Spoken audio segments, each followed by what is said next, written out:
Welcome to Real News on this Friday, September 29th, 2017. I'm David Knight, your host. Today we're going to be joined by Gary Haven, and he is somebody who's had a lot of experience with disaster relief. Gary has been on the spot helping people after earthquakes and storms and everything. So we're going to have him here today to talk about the issues that people are facing in various storms, what he knows about it, and I'm sure he's involved in relief efforts already. But they're trying to turn the Puerto Rico issue, Democrats are, for political purposes, they're trying to turn it into another Katrina for George W. Bush.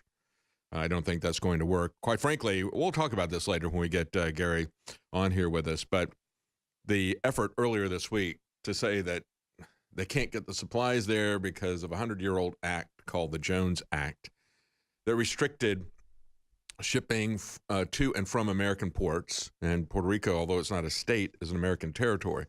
So they were saying that restricts and makes it more expensive. It's difficult to get stuff there.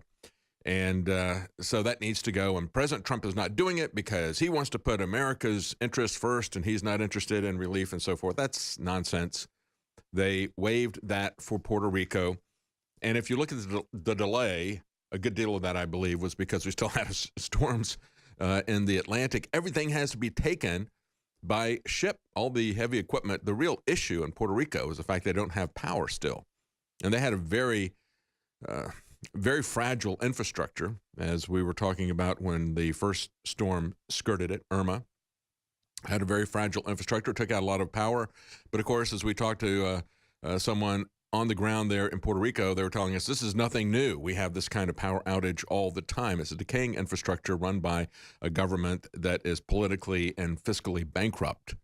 And so that is just the beginning of the problems there. But relief efforts are underway. Now the issue is not getting the stuff there, but getting the stuff distributed from the port. They got over 9,500 containers of information that are of relief, not information, but of relief products that are there at the port, and they don't have any infrastructure within the country to get it to various places. So it's the lack of drivers and trucks and fuel and power, and it's the whole thing has collapsed. And so it's a very complicated situation, made even more complicated by the fact that it's an island and it is not contiguous to the United States. We're also going to have Michael Snyder on the program to talk about the imperative tax relief plan. This is one of the key things that President Trump ran on. Basically ran on the border. He ran on repealing Obamacare. Neither of those we've really seen happen because of Republicans in Congress blocking it. And then tax reform. And it's going to have massive repercussions for Republicans. This is a must-pass issue. And we would all like to see some tax relief. So we're going to be talking to those two guests in the program. Real quickly, as we look at the top of the news here, an interesting report, because it was a week ago that we had President Trump go to Alabama, essentially a Luther Strange rally there.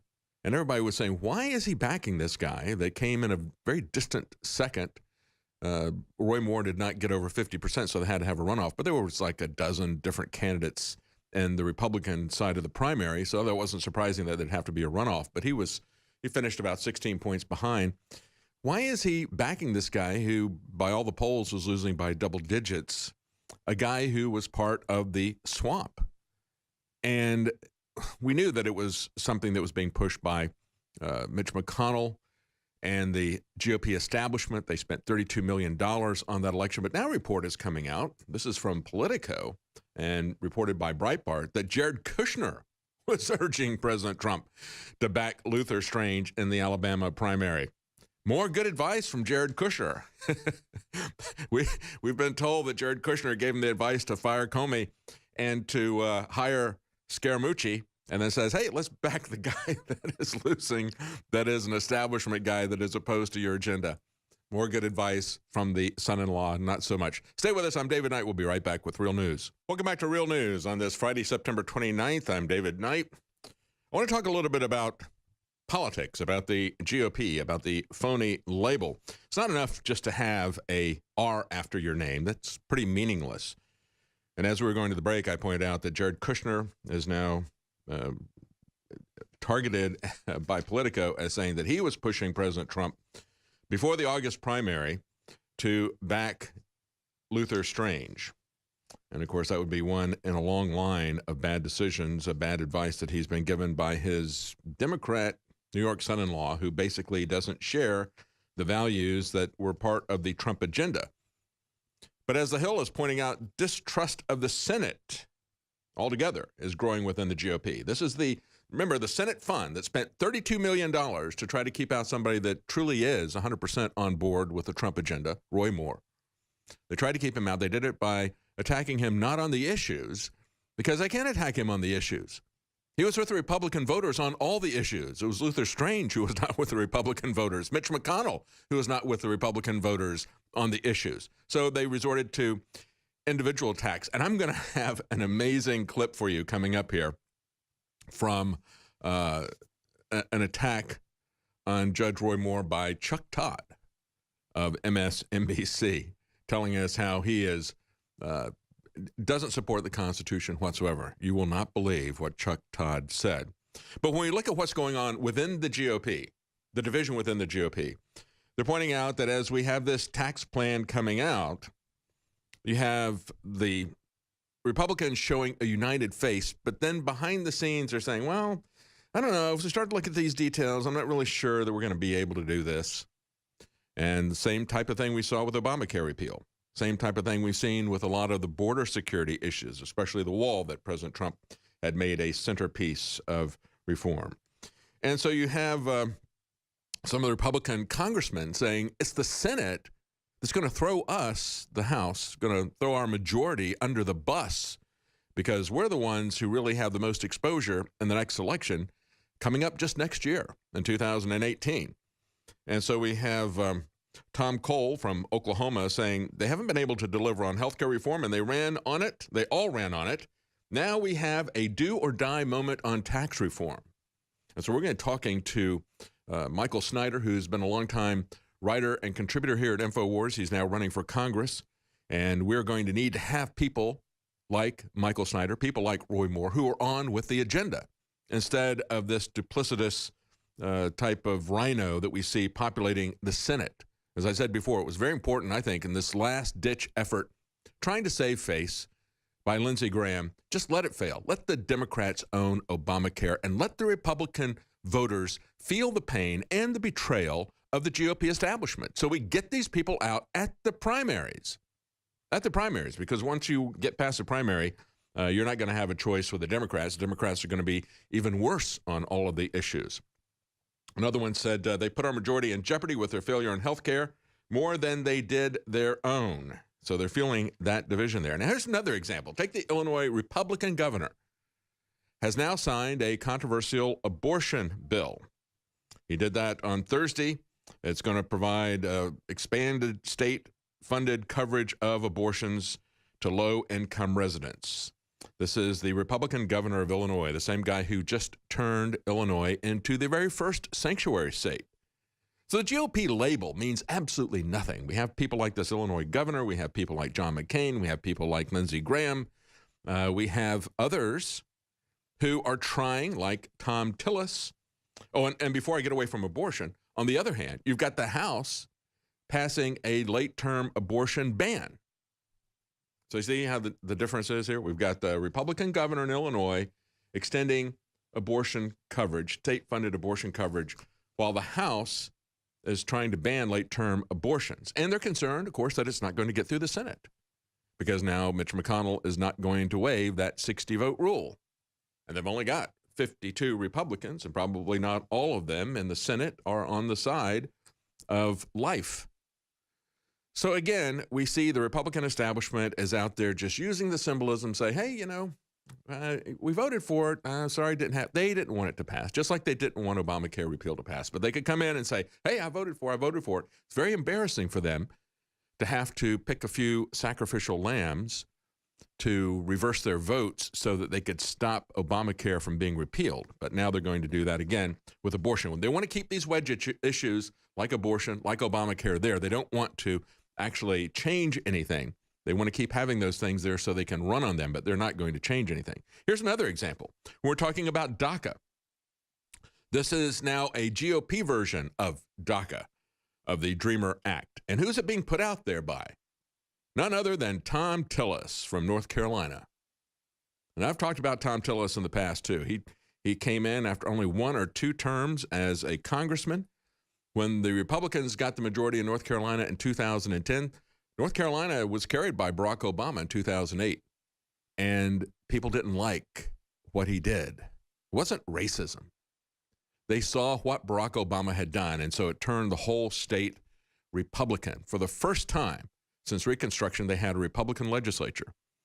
But the guy who had been there for decades as minority leader for the Republicans, a really good guy named Skip Stam, a very honest individual, he was passed over by Tom Tillis. I told my wife, I said, something's up.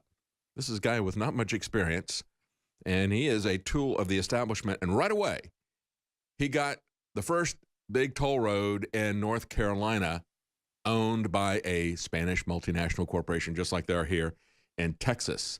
And it didn't take very long for this establishment Speaker of the House, this hand-picked Speaker of the House, for them to run him as U.S. Senator.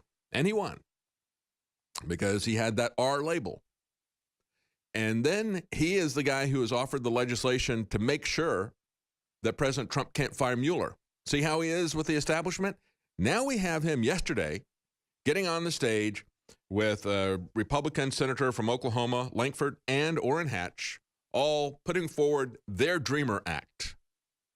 Always there for the establishment. No different than the Democrats. And they have something they call the Secede Act. Not secede, but succeed, okay, as in success. And they have a little acronym for it, as these people always do. Solution for Undocumented Children Through Careers, Employment, Education, and Defending Our Nation. No, actually, that last one, the D, it should be defunding our nation, because that's what we're really talking about here. Opening up the borders for children of any country who want to come here illegally in uncontrolled numbers, and we'll provide them free health care. We'll provide them free education, no questions asked. And the Republicans, like Tom Tillis, are on board with that. Tillis unveiled the legislation along with his co-authors. They came out and they said this Succeed Act features many of the same requirements and provisions of the DREAM Act, but it has a few more restrictions. See, just like Lindsey Graham's Obamacare Light, they tweak it just a little bit to make it a little bit more palatable to their audience. And they said, we think this is a balanced resolution for a vexing problem that hasn't been solved for 30 years. Of course, it hasn't been solved for 30 years. They're not interested in, and going back 30 years, what were we talking about? We were talking about the Amnesty Act that Ronald Reagan did. Remember how he offered amnesty and said, we're going to have better border security, though. We're going to fix the borders, but these people are already here. Let's just let them stay. And nothing ever happened to the borders, did it, 30 years ago? And so now they're doing this again, just like we heard with Trump saying he's going to do something with Nancy Pelosi and Chuck Schumer. But you've got people like Tom Tillis who are pushing very hard to give amnesty and citizenship to the Dreamers, along with the other GOP establishment. It's very imperative that we get these people out of there. Lawsuits are now aiming to change the winner-take-all electoral college system by 2020. Presidential race. Understand that when the Democrats can't win the election, what do? They sue in court. They try to win in court what they can't win at the ballot box. I'll break this down. It's a very interesting twist because, of course, if they got rid of the Electoral College, they'd have to amend the Constitution. No. They're not going to do that. They've got another scheme up their sleeve. Welcome back to Real News. I'm David Knight.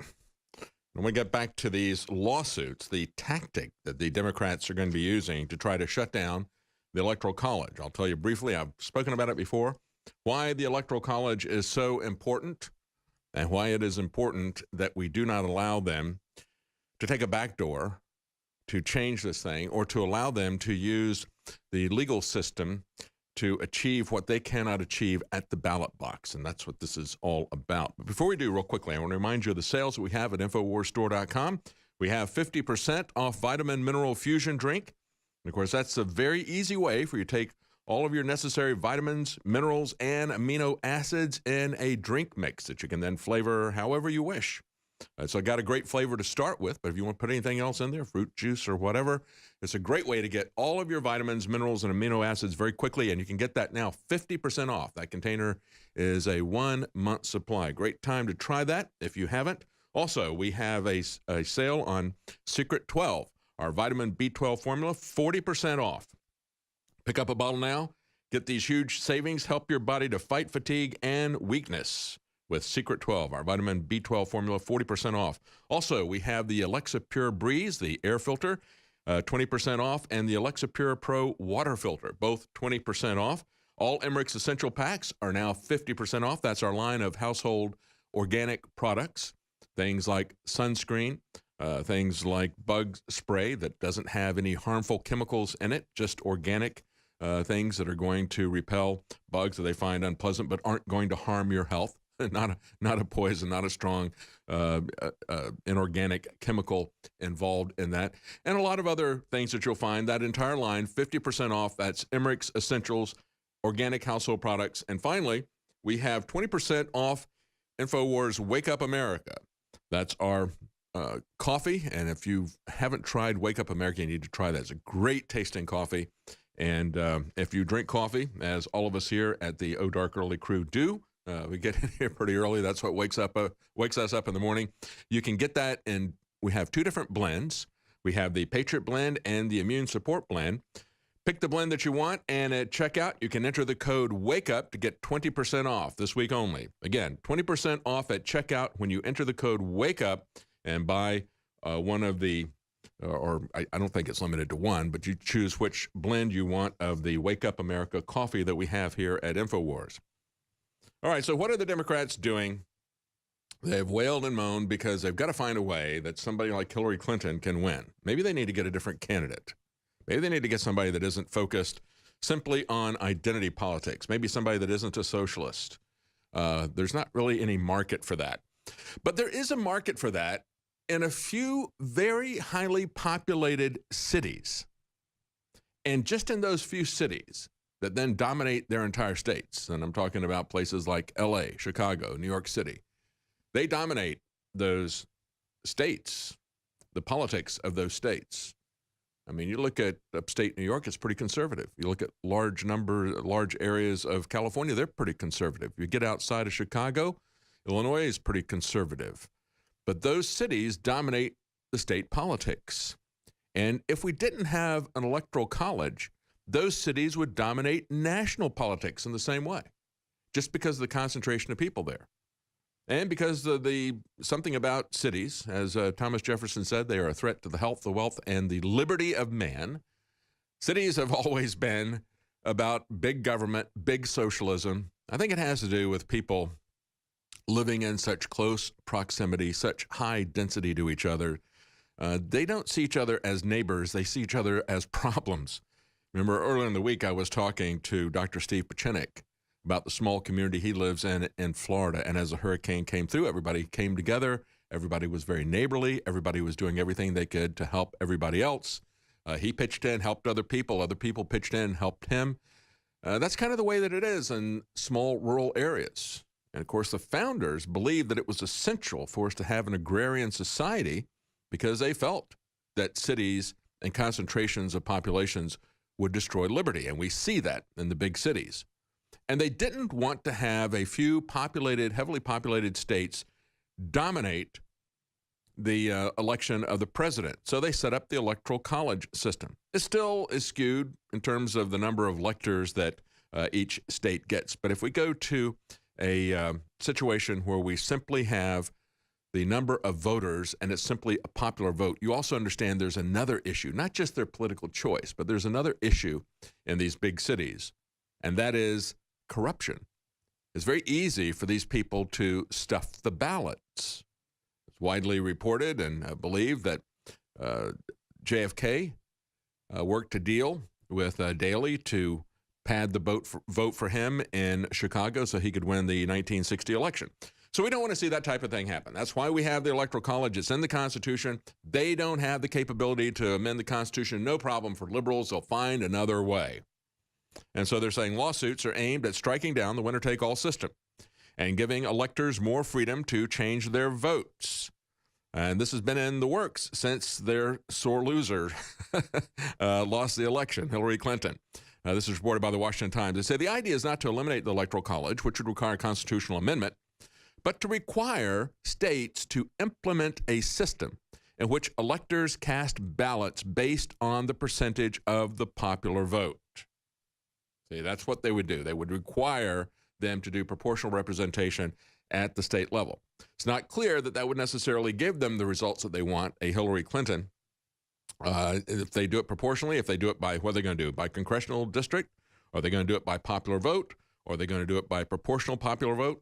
There's a lot of different ways that they could do it. Of course, they'll take a look at it and pick the one that they think is going to be of best advantage to them. But the fact that we have a winner-take-all state by state, which is in the Constitution, is what they want to throw out. And that's going to be the big issue. And that's going to be the big fight. Now, we have a video here, and we don't quite have enough time to talk about it. I guess we do. Let's play this video here of Chuck Todd attacking Judge Roy Moore, saying that he doesn't support the Constitution. Where the phrase Christian conservative doesn't even begin to describe him, could very well be your next U.S. Senator. And if you don't understand just how freaked out some folks in the GOP and the White House are about what that means, then you don't know Roy Moore. First off, he doesn't appear to believe in the Constitution as it's written. Our rights don't come from government. They don't come from a Bill of Rights. They come from Almighty God. Now, that's just a taste of what are very fundamentalist views that have gotten him removed from office twice as Alabama's Chief Justice. Okay. Are you kind of shaking your head as your jaw dropped when he said that? That's his evidence that Judge Roy Moore does not believe in the Constitution. The fact that he said that our rights come from God and not from government. That is why Judge Roy Moore is going to be so incredibly important in Washington. And we'll talk more about that on the other side of the break. That is the essence of the issue. We do not live at the pleasure of the government. If rights come from government, they're not rights. They're privileges that are granted to us by an all-powerful government. Either God is God or the government is God. Stay with us. We'll be right back. Where do our rights come from? Are they granted by an all-powerful government? Or do we possess them as individuals? Are we given them from God? The Declaration of Independence is not a legal document that defines our government, but it defines the principles on which that government was based, and the Constitution refers back to that. That is the essence of the founding principles of our country. And they very clearly stated in that we are endowed by our Creator with rights. And they listed a couple of them. But among those rights are life, liberty, and the pursuit of happiness. That the government is created to protect those God-given rights. They're not something that the government gives to us. As I said before, that would be a privilege. And yet you've got the left going absolutely crazy. Chuck Todd going absolutely crazy about the election of Judge Roy Moore because he says our rights come from God. He says he's against the Constitution. This is a guy who doesn't believe in the Constitution as it's written, he says. Absolutely amazing. I want to play that comment for you again, just so you can hear that. You have to understand where this is, and this is the bottom line, folks. We're either government slaves or we're individuals who create governments, who alter governments if they get abusive of our rights, to protect our individual rights that we possess as human beings, that we are given by our Creator, by God. That is the fundamental basis of our country. And I want you to hear Chuck Todd attacking the new senator from, well, he's not the new senator yet. He is still got to go through an election against the Democrat opponent in December, but heavily favored in heavily Republican Alabama. And he has a big base of supporters in Alabama because he has been removed twice from office because he would not be removed from his principles. Here's Chuck Todd again on Judge Roy Moore. Where the phrase Christian conservative doesn't even begin to describe him, could very well be your next U.S. Senator. And if you don't understand just how freaked out some folks in the GOP and the White House are about what that means, then you don't know Roy Moore. First off, he doesn't appear to believe in the Constitution as it's written. Our rights don't come from government. They don't come from a Bill of Rights. They come from Almighty God. Now, that's just a taste of what are very fundamentalist views that have gotten him removed from office twice as Alabama's Chief Justice. There you go. That's just a taste. That's just a taste of the ignorance and the prejudice of the mainstream media, trying to tell us that we don't possess any rights, that we're simply creatures of the government. I think it's interesting that that would come out on the 50th anniversary of the first documentary about the NSA. And I'm talking about The Prisoner with Patrick McGoohan. Any of you who know this, it was 50 years ago today that the show premiered.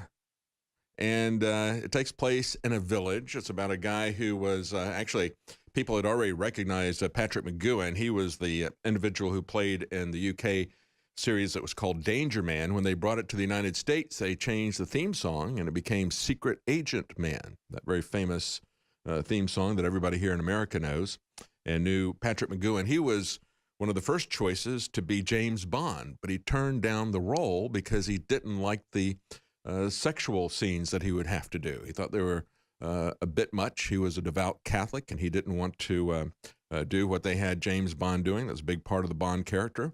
So he turned down that role.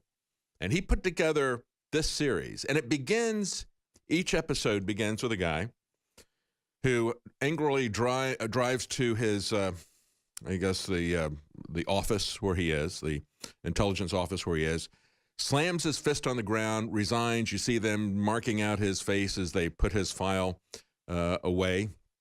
And then he drives home. He starts packing his bags to leave.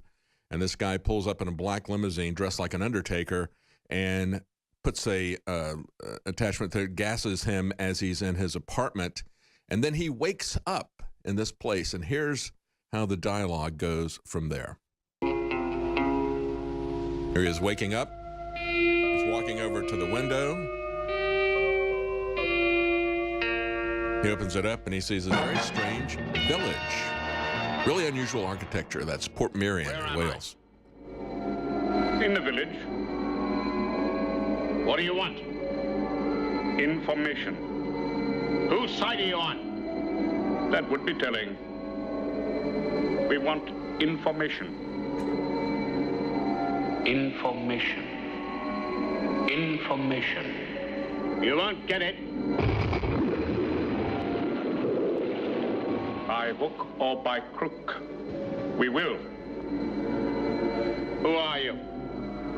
The new number 2. Who is number 1? You are number 6. I am not a number. I am a free man.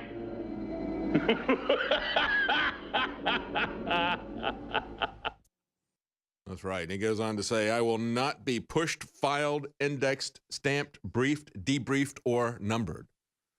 And yet that's what they do to us, isn't it? And when he asks questions, he says, whose side are you on? That would be telling. We just want information.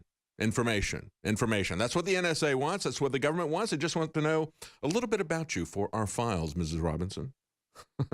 That is very, I remember seeing that and watching it in replay. And of course, they have cameras everywhere. And I saw it and I thought, that's a little bit over the top. It's absolutely child's play compared to what they do now. And of course, as William Binney said, he had watched and studied and spied upon East Germany and the Stasi police. He said, what we have now is far worse than anything that they had in East Germany right now. He says, we're not becoming Big Brother. We're far beyond anything that anybody ever imagined, even in a dystopian 1967 series, The Prisoner. As NPR points out, it was a little bit James Bond, a little bit George Orwell, and a whole lot of Franz Kafka, the frustration of the bureaucracy that will not give you any information about anything. We were just talking about that yesterday, the mysterious towers that they were building in New York, spending $100 million. And of course, you're seeing, if you're watching this now, it's been a cultural icon. The Simpsons even did something about The Prisoner. A lot of people have. But again, I think it's also interesting that it takes a village, doesn't it? And although NPR says it's a little bit James Bond, George Orwell, and Franz Kafka, it's also got a lot more Clapper in it than we would like to see. A lot of Hillary Clinton in it, too. The Village. You're being very unmutual to other people. That was the phrase that they had there. You're very unmutual. In other words, you're not part of the village here. And then the salute that they all had, where they would say, "Be seeing you," because it was all about surveillance, wasn't it? All about surveillance. Everybody was being watched everywhere all the time. Absolutely. Absolutely amazing. That's the spirit of resistance that I always liked about Patrick McGoohan. He would never give up. No matter, he would fight, and they would capture him. He would escape, be recaptured, escape, be recaptured, just like The Great Escape, but with a surveillance state going on at the same time. And if you want to know how insane things are really going to get, there's an article on Breitbart talking about a former Google employee who says he wants his own AI religion. You know, if we're going to reject the foundations of God, then we're going to wind up worshiping machines, or we're going to be worshiping government. That's the bottom line, folks. This is the former Google engineer, Anthony Levandowski. And this is a guy who is part of a lawsuit because he took some of the technology, started a self-driving company that was bought by Uber, and now is being sued by Google for the stuff there. But of course, it all ties in with a transhumanist presidential candidate that I interviewed once, Zoltan Istvan. They think that God is AI and AI is God. Yeah. Well, I guess our rights will be coming from a computer, maybe. Welcome back to Real News. I'm David Knight, and it's Friday, September 29th, 2017. I just point out the 50th anniversary of The Prisoner with Patrick McGoohan. If you haven't seen that, it's a great series. A lot of fun. Kind of ended in a disappointing way, I have to say. Kind of like 2001 Space Odyssey. The ending just kind of trips out. But the rest of it is top-notch. It's a great combination of Kafka and James Bond and George Orwell and James Clapper. Who would have thought that we would be living in something that is far worse than even the dystopian imagination could imagine back 50 years ago? Before we get back to the news, I just want to remind you of some of the sales we have here at InfoWars. We have 50% off Vitamin Mineral Fusion drink. We have 40% off our vitamin B12 formula, that's Secret 12. We also have 25% off Oxy Powder, great way to eliminate harmful toxins from your intestinal tract and to cleanse your body. We have both the air and the water filters from Alexapure, 20% off. That's the Alexapure Breeze to filter the air in your house. Everybody has their houses very tightly sealed now to try to save energy, whether it's heating or cooling. And you can get a lot of things in your house that you don't realize are outgassing, things like furniture, things like carpet. And of course, in many houses, you may have problems with even radon gas. So you want something that's going to filter your air on a regular basis, and you need to be able to filter and clean your water. You never know what's going to show up in your water. Even if you test it a couple of days, you may find something has shown up there. And that's true whether you're on a city water supply or whether you're on groundwater. If you're in the city, they're probably already dumping a lot of toxic stuff in there that you need to do some research on. And you never know if they're going to have something turn up like lead, like they did in Flint, Michigan. You don't want to wait until you see the harmful effects accumulating in your children, in your family, and yourself. You want to be proactive. Get yourself a water filter that can take out 99.9% of organic, inorganic, and bacteriological contaminants, and you'll have something that will help you even in a disaster. But you need to do that on a daily basis. Also, for this week only, we have 20% off InfoWars Wake Up America coffee. You can pick any blend you want. We have two, Patriot Blend and Immune Support.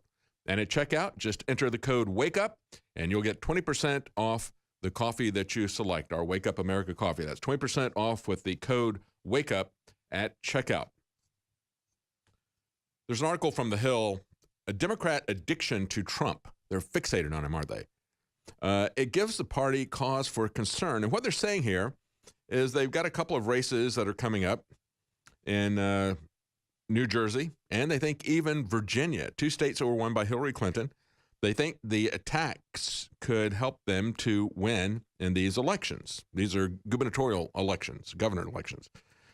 They say, however, some Democrats think this is a bad idea. They say even if they were to win these two contests, it might give them a false sense of security that the best way for them to win the House and Senate in 2018 is to just keep going after Trump.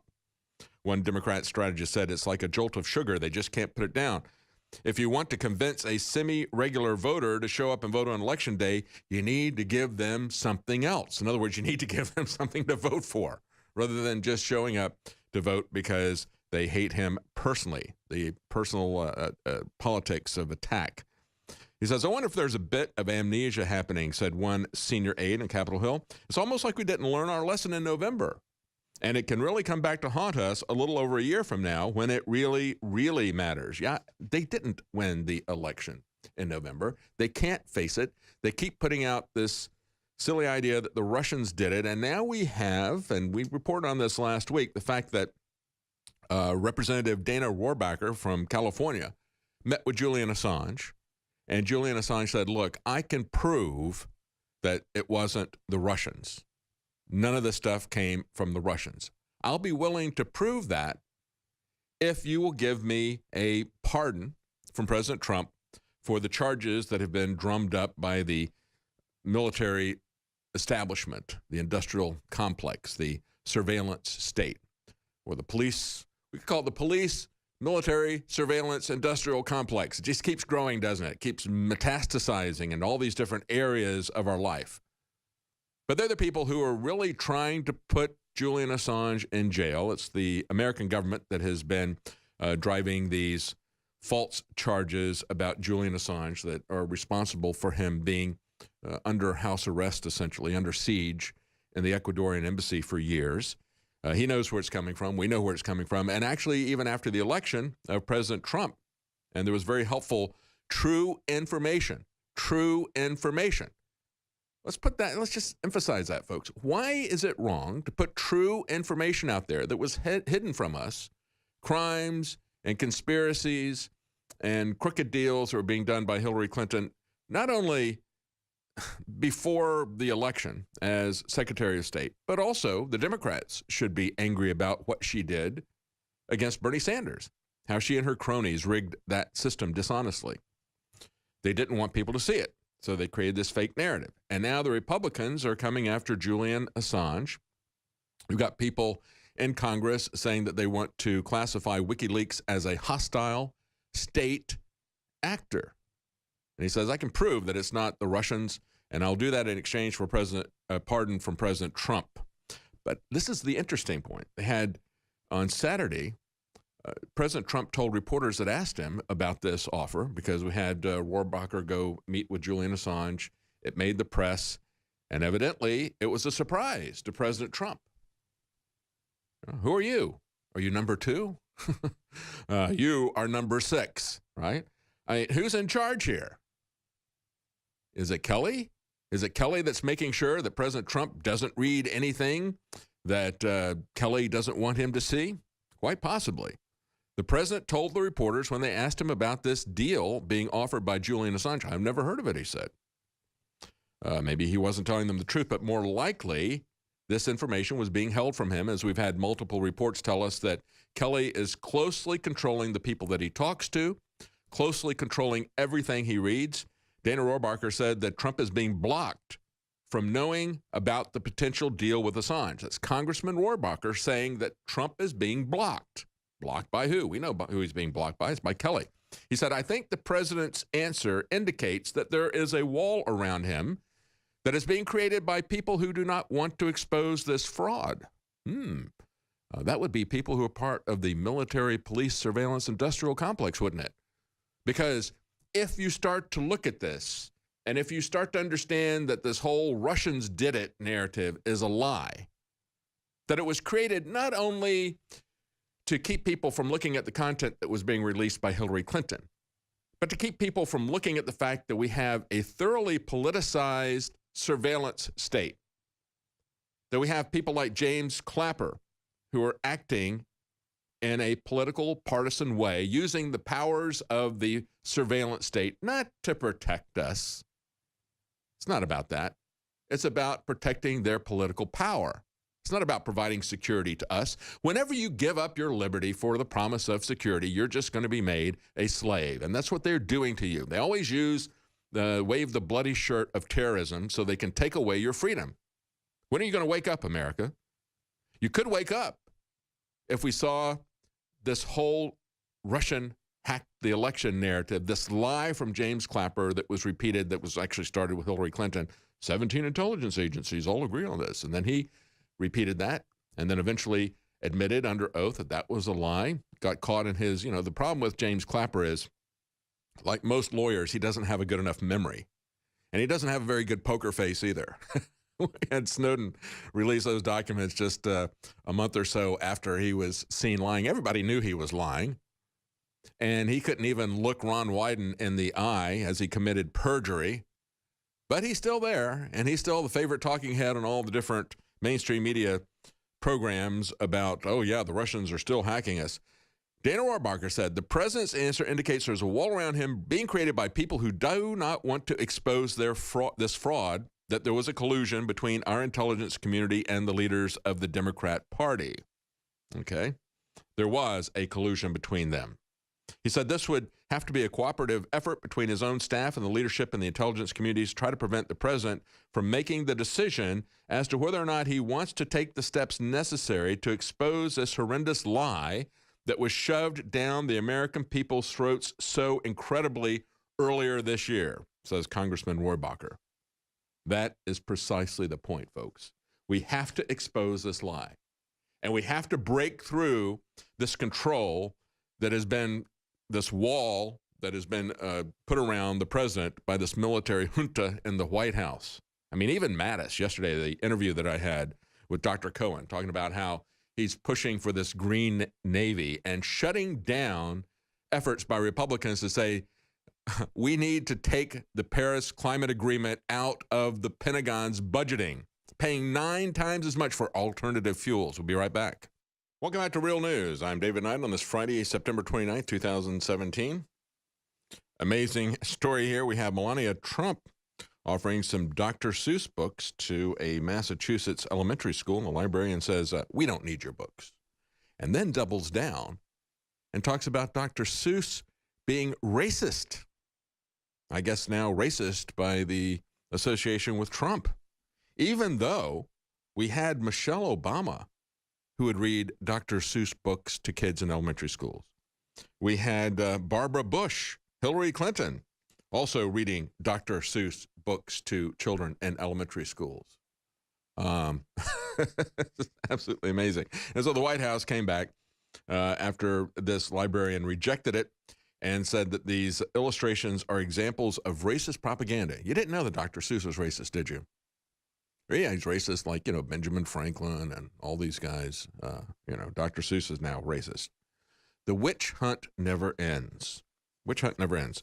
And this is what the librarian actually said. She said, you're not doing anything to help the underfunded, underprivileged communities. Your education secretary is not doing anything to help these people, and I'm offended by your books. She says, another fact that many people are unaware of is that Dr. Seuss's illustrations are steeped in racist propaganda, caricatures, and harmful stereotypes. Wow. I guess, if you are racist, you can see racism everywhere, can't you? See, that's the key. It's her racism that is out there, where she sees racism everywhere. Absolutely, absolutely amazing. This is where we are. And now we've got a judge in Baton Rouge, Louisiana, saying that Black Lives Matter is a social movement like the Tea Party or the Civil Rights Movement and therefore cannot be sued. This is a police officer who anonymously was suing Black Lives Matter and DeRay McKesson, a prominent activist in the movement, after being injured by a rock thrown during a protest over a deadly police shooting in Baton Rouge last year. But the U.S. District Judge Brian Jackson dismissed the officer's suit, ruled that Black Lives Matter is not an entity capable of being sued. Very interesting. Maybe we could go to the people who fund them. people like George Soros. Maybe that's the issue. Maybe the police officer ought to sue George Soros. Or maybe he could sue the NFL for encouraging it. Because that's really, we look at the NFL and we look at how they bend the rules for people. That is the thing that I think is very striking. And as we move through this and understand where this is coming from, understand the influence and the radicalism of the people who teach your children.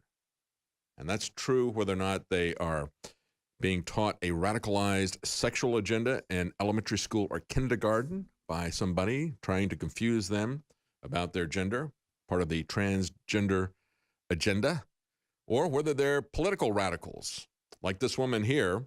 Her name is Yvonne Falarka, a prominent anti-fascist leader, a 47-year-old middle school teacher. And I see this over and over again. These people out there who are on the front lines of the anti-fascist movement are a bunch of Marxists who are teaching in middle school and high school.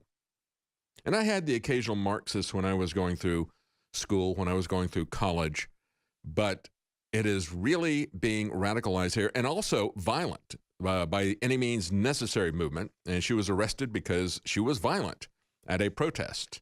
And now they're putting out, this is Zero Hedge, pointing out how she is she was arrested for battery and for resisting arrest. And this is for punching a man in the stomach while shouting, "Get the F off our streets." And these are the kinds of people who are teaching your children, just as we see at West Point. This guy that came up, we'll talk about this when we come back from the break, this guy who came up with all the Marxist stuff showing, communism will rise and so forth, the Che shirt, the West Point cadet. Turns out he had a mentor. Welcome back to Real News. As we were saying in the last segment, a police officer tried to sue Black Lives Matter and D. Ray McKesson. The judge said, well, you can't sue Black Lives Matter. It's just a movement.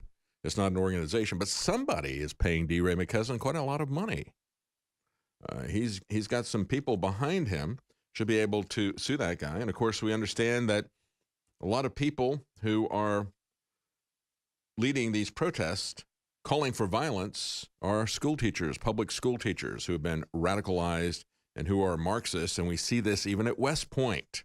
The individual, the guy who is the cadet that you saw the pictures of him holding up, his name is Rapone. I don't know how to pronounce his last name.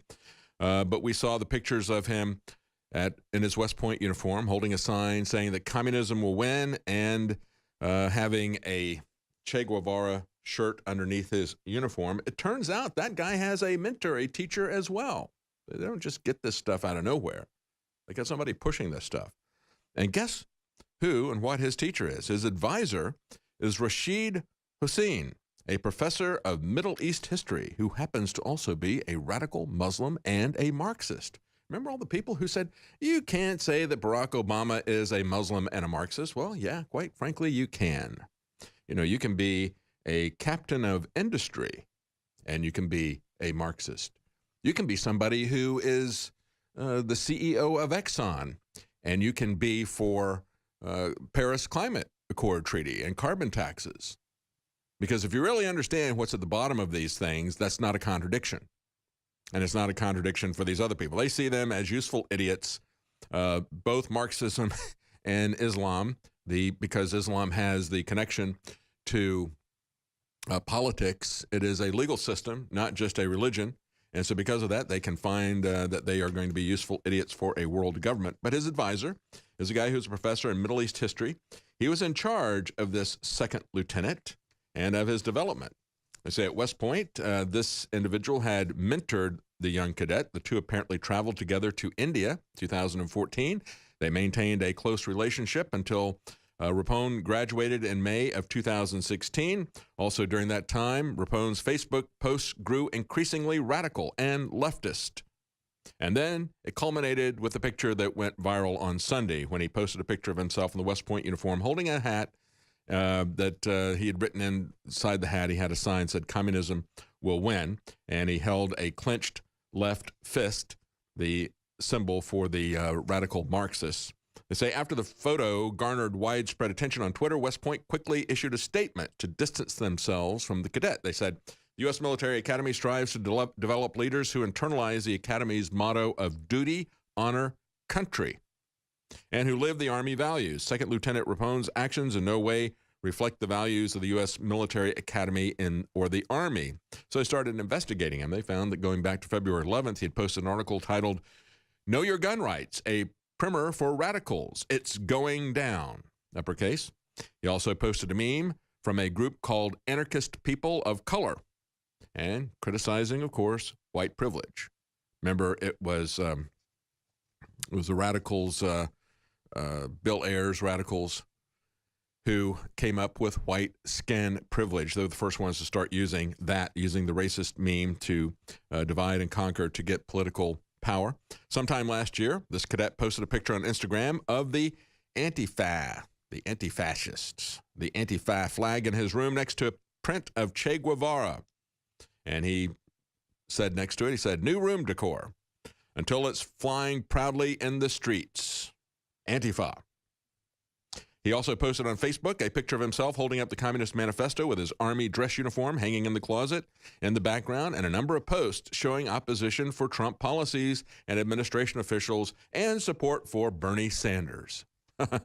It's the usual suspects here. And even in January of 2015, he'd posted a Slate.com article calling for the abolition of West Point, even while he's at West Point. These guys just want to burn the whole system down. They don't appreciate anything they get. Now, the guy who was his mentor says that this guy was one of two cadets that he was a mentor to, that he was an advisor to. He began teaching at West Point in July 2011. So he's been there for 6 years. And guess what? He is also a Muslim chaplain at West Point. And he is officer in charge of the Muslim Cadet Association. Wow, interesting. How interesting. And Daily Caller asks, are the kneelers protesting America? Well, just ask Kaepernick. Because as we pointed out, D. Ray McKesson, Black Lives Matter, and Kaepernick, they were making common cause. They said, is kneeling for the national anthem an act of patriotic dissent, or is American patriotism really just racism itself? You know, just like Dr. Seuss. It's all racism. Everything is racist. You're racist. Anybody who disagrees with me, you're racist. This is a strange debate, they say, taking place on the left in response to the national anthem protests engulfing the NFL at the moment. For liberals, the kneeling represents the best in America and is just the kind of protest the founding fathers would have approved of. But then they have this contradiction. What do we do about these white players who are standing for the anthem? Well, actually, they're standing for white supremacy, they say. This is the Huffington Post contributor Jesse Ben. Ben argues that the flag and the anthem, and we've talked about this multiple times, they've been calling the flag and the national anthem racist, white privilege.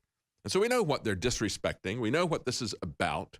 And so even when the Packers and the Bears come out and they stand for the anthem, but they link arms and all of this, they're still not following the rules in the NFL that I guess the Pentagon bought that change back in 2009. But according to the rules, they're supposed to stand there in a certain way, not linking arms, but showing respect. And they said in the rules, you must show respect. You must show patriotism. We're doing this for the fans. We're not going to disrespect them. I want to play for you a clip from Jim Brown. Remember Jim Brown? Remember back in the days when the football players were real warriors and not social justice warriors? Here's what Jim Brown had to say. You don't believe that in today's NFL you could be both activist and football player? I think we're always an activist and a football player, but I think you have to understand there's intelligence that's involved, okay? I can't be two things at once that contradict each other. If I sign for money, then the people I sign with, they have rules and regulations. But I'm going to give you the real deal. I'm an American. I don't desecrate my flag and my national anthem. I'm not going to do anything against the flag and the national anthem. I'm going to work within those situations. But this is my country, and I'll work out the problem, but I'll do it in an intelligent manner. That's Jim Brown. He has records that still stand. He's arguably the best running back ever in the NFL. And so he said, look, understand we're employees. Employers make rules about what you can do when you're working on the job all the time, everywhere. We've all had this discussion, and he's the one who said it first. He said it way back when, but he goes, here's the real deal. I'm an American first, and I'm not going to disrespect my flag. That's what these people are doing. These people, Colin Kaepernick and all these other people, they are disrespecting the American flag. Everybody knows it. That's why the fans, when they stood up and they linked arms, they said, we want you to link arms for social justice. That's why the fans booed them. Booed them. All right, we're going to have Gary Haven joining us in just a moment. Let's play a little bit of the Jim Brown clip. I don't think we have enough time to get this in before the end, but I want you to hear a little bit about this. When you look at the pictures of this cabinet here, Jim, you see, I mean, you have the majority are white men in Mr. Trump's cabinet. There have been, critics have said this is not diverse enough. Yes, there are women. Yes, there are minorities represented, but not the majority. Does that bother you? Is that a big deal to you? I've lived all my life in America, and I'm 80 years old. So I have seen discrimination at its worst. I understand slavery. I study history. The only thing that I've always done, I've tried to make sure. All right, we're going to go to a break. I'm going to play this again, even though we're going to have Gary Haven come in to talk about Puerto Rico. I want to play this again and get Gary's comments on this. Very strong, what Jim Brown said when they tried to divide and bring racism into it. Welcome back to Real News. I'm David Knight. I want to get back to what Jim Brown said. We didn't have enough time to play that clip, and it's very important because he would not let them drag him into this racism that CNN is selling to everybody. And he doesn't deny that there are problems in America, but he put it in perspective. Before we do, real quickly, I want to tell you about the sales that we have here at InfoWarsStore.com. We have 50% off Vitamin Mineral Fusion. That's the InfoWars Life Vitamin Mineral Fusion drink that gives you all the necessary vitamins, minerals, and amino acids in a very easy-to-take drink formula. We also have 40% off Secret 12. That's our vitamin B12 formula that you can take orally. That's 40% off Secret 12, vitamin B12, 25% off Oxy Powder. And we have 50% off all Emmerich's Essentials. That's our line of organic household products. This week only, you can also get 20% off InfoWars Wake Up America coffee. We have it in 2 blends. We have Patriot Blend and we have Immune Support Blend. You can get 20% off the coffee that you buy if you enter the code WAKEUP at checkout. That's Wake Up to get 20% off InfoWars Wake Up America in either blend that you choose. I want to go back to this comment from Jim Brown. He was being asked by a sports reporter, well, what about this? And he goes, can't you be both? Can't you be a football player and an activist at the same time? And he said, well, you have to decide what you're going to do. He says, of course, we're all football players and activists, but you're doing a job. They're paying you money. They have rules. And of course, they're not following the rules that the NFL has about how they're supposed to stand during the flag. And so last night we had the Packers and the Bears all standing for the anthem, but then linking arms together and calling on the audience to do it for social justice. And they got boos. They got boos. And people were saying, protest on your own time. We're sick of this. But when they were talking to Jim Brown, what he said was, but here's the real deal. He said, yeah, look, we got this issue. We're doing the job. And if we want to talk about this other stuff, we can do it on our own time. But during the game, that's an inappropriate time to do it. It's an inappropriate thing to be protesting the flag, quite frankly. He said, I'm an American. I'm an American, and I will not disrespect my country. That's Jim Brown, now 81 years old. And I want to play this other clip because when he was on CNN, they tried to get him to attack the Trump administration, saying, look at this. It's too white. It's too male. And I want you to hear what Jim Brown says. Let's play this clip from the beginning. You can hear the CNN lady reporter there trying to get him all upset about this, trying to shame him into condemning Trump because he didn't pick people based on the color of their skin. See the racism there? You see the racism? Or based on their sex. You see the sexism there? That's all that CNN sees is racism and sexism everywhere. But here's what Jim Brown said. He transcended that and really shut her down. Hey, just quickly, when you look at the pictures of this cabinet here, Jim, Do you see, I mean, you have the majority are white men in Mr. Trump's cabinet. There have been, you know, critics have said this is not diverse enough. Yes, there are women. Yes, there are minorities represented, but not the majority. Does that bother you? Is that a big deal to you? I've lived all my life in America, and I'm 80 years old. So I have seen discrimination at its worst. I understand slavery. I study history. The only thing that I've always done, I've tried to make sure that I was a decent person and that I worked outside of myself to make things better. So I don't always look at black and white. But I'm going to say this to you. Yes. And I don't ever say this. The three greatest people in my life were white. Okay? My high school coach, my high school superintendent, and my mentor in Manhasset, Long Island. I never had a father, really. My great-grandmother raised me. But I was in this country where I got help from people that were not of my same color. So when I come out of the box, I don't come out of the box as racial. I look for good people and people that will be like-minded and help me try to do good for other human beings. So that's truly where I'm coming from.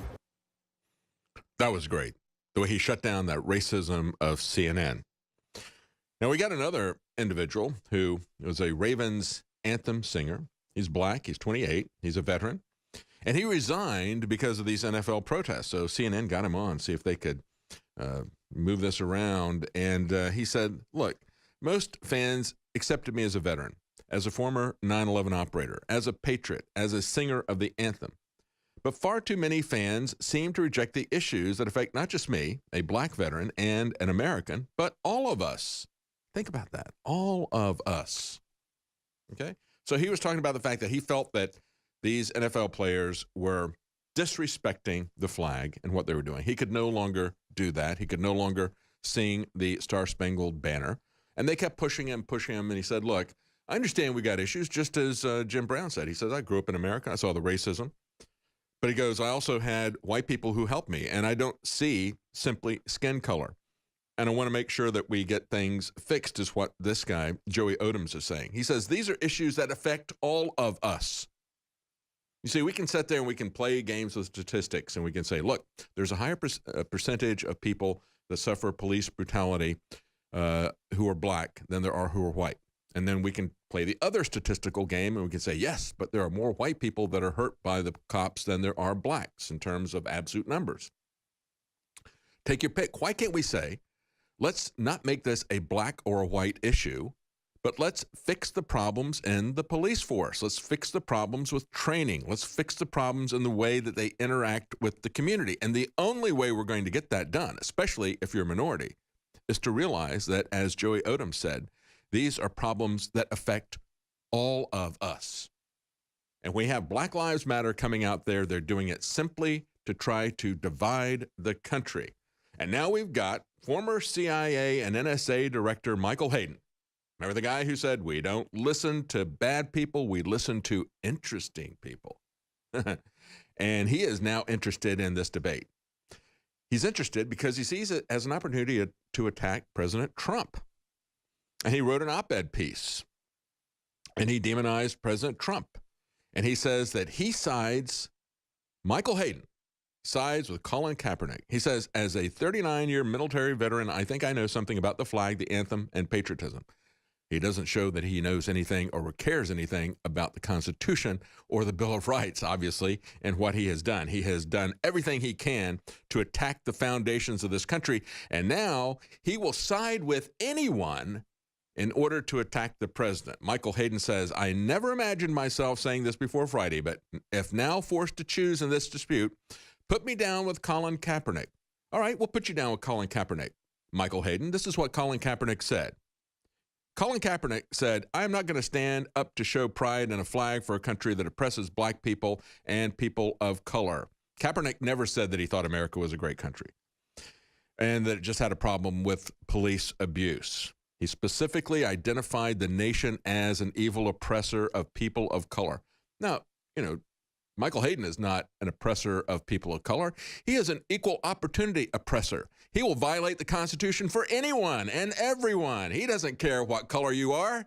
He'll spy on you. He'll lie to your face. He'll shut down the Constitution. He'll burn the rights, and he'll try to shut down President Trump by any means necessary. That's our politicized intelligence services. We'll be right back with Gary Haven. Welcome back to Real News. I'm David Knight, and joining us now is Gary Haven. And he is, of course, no stranger to anybody that watches InfoWars. Gary has been here multiple times.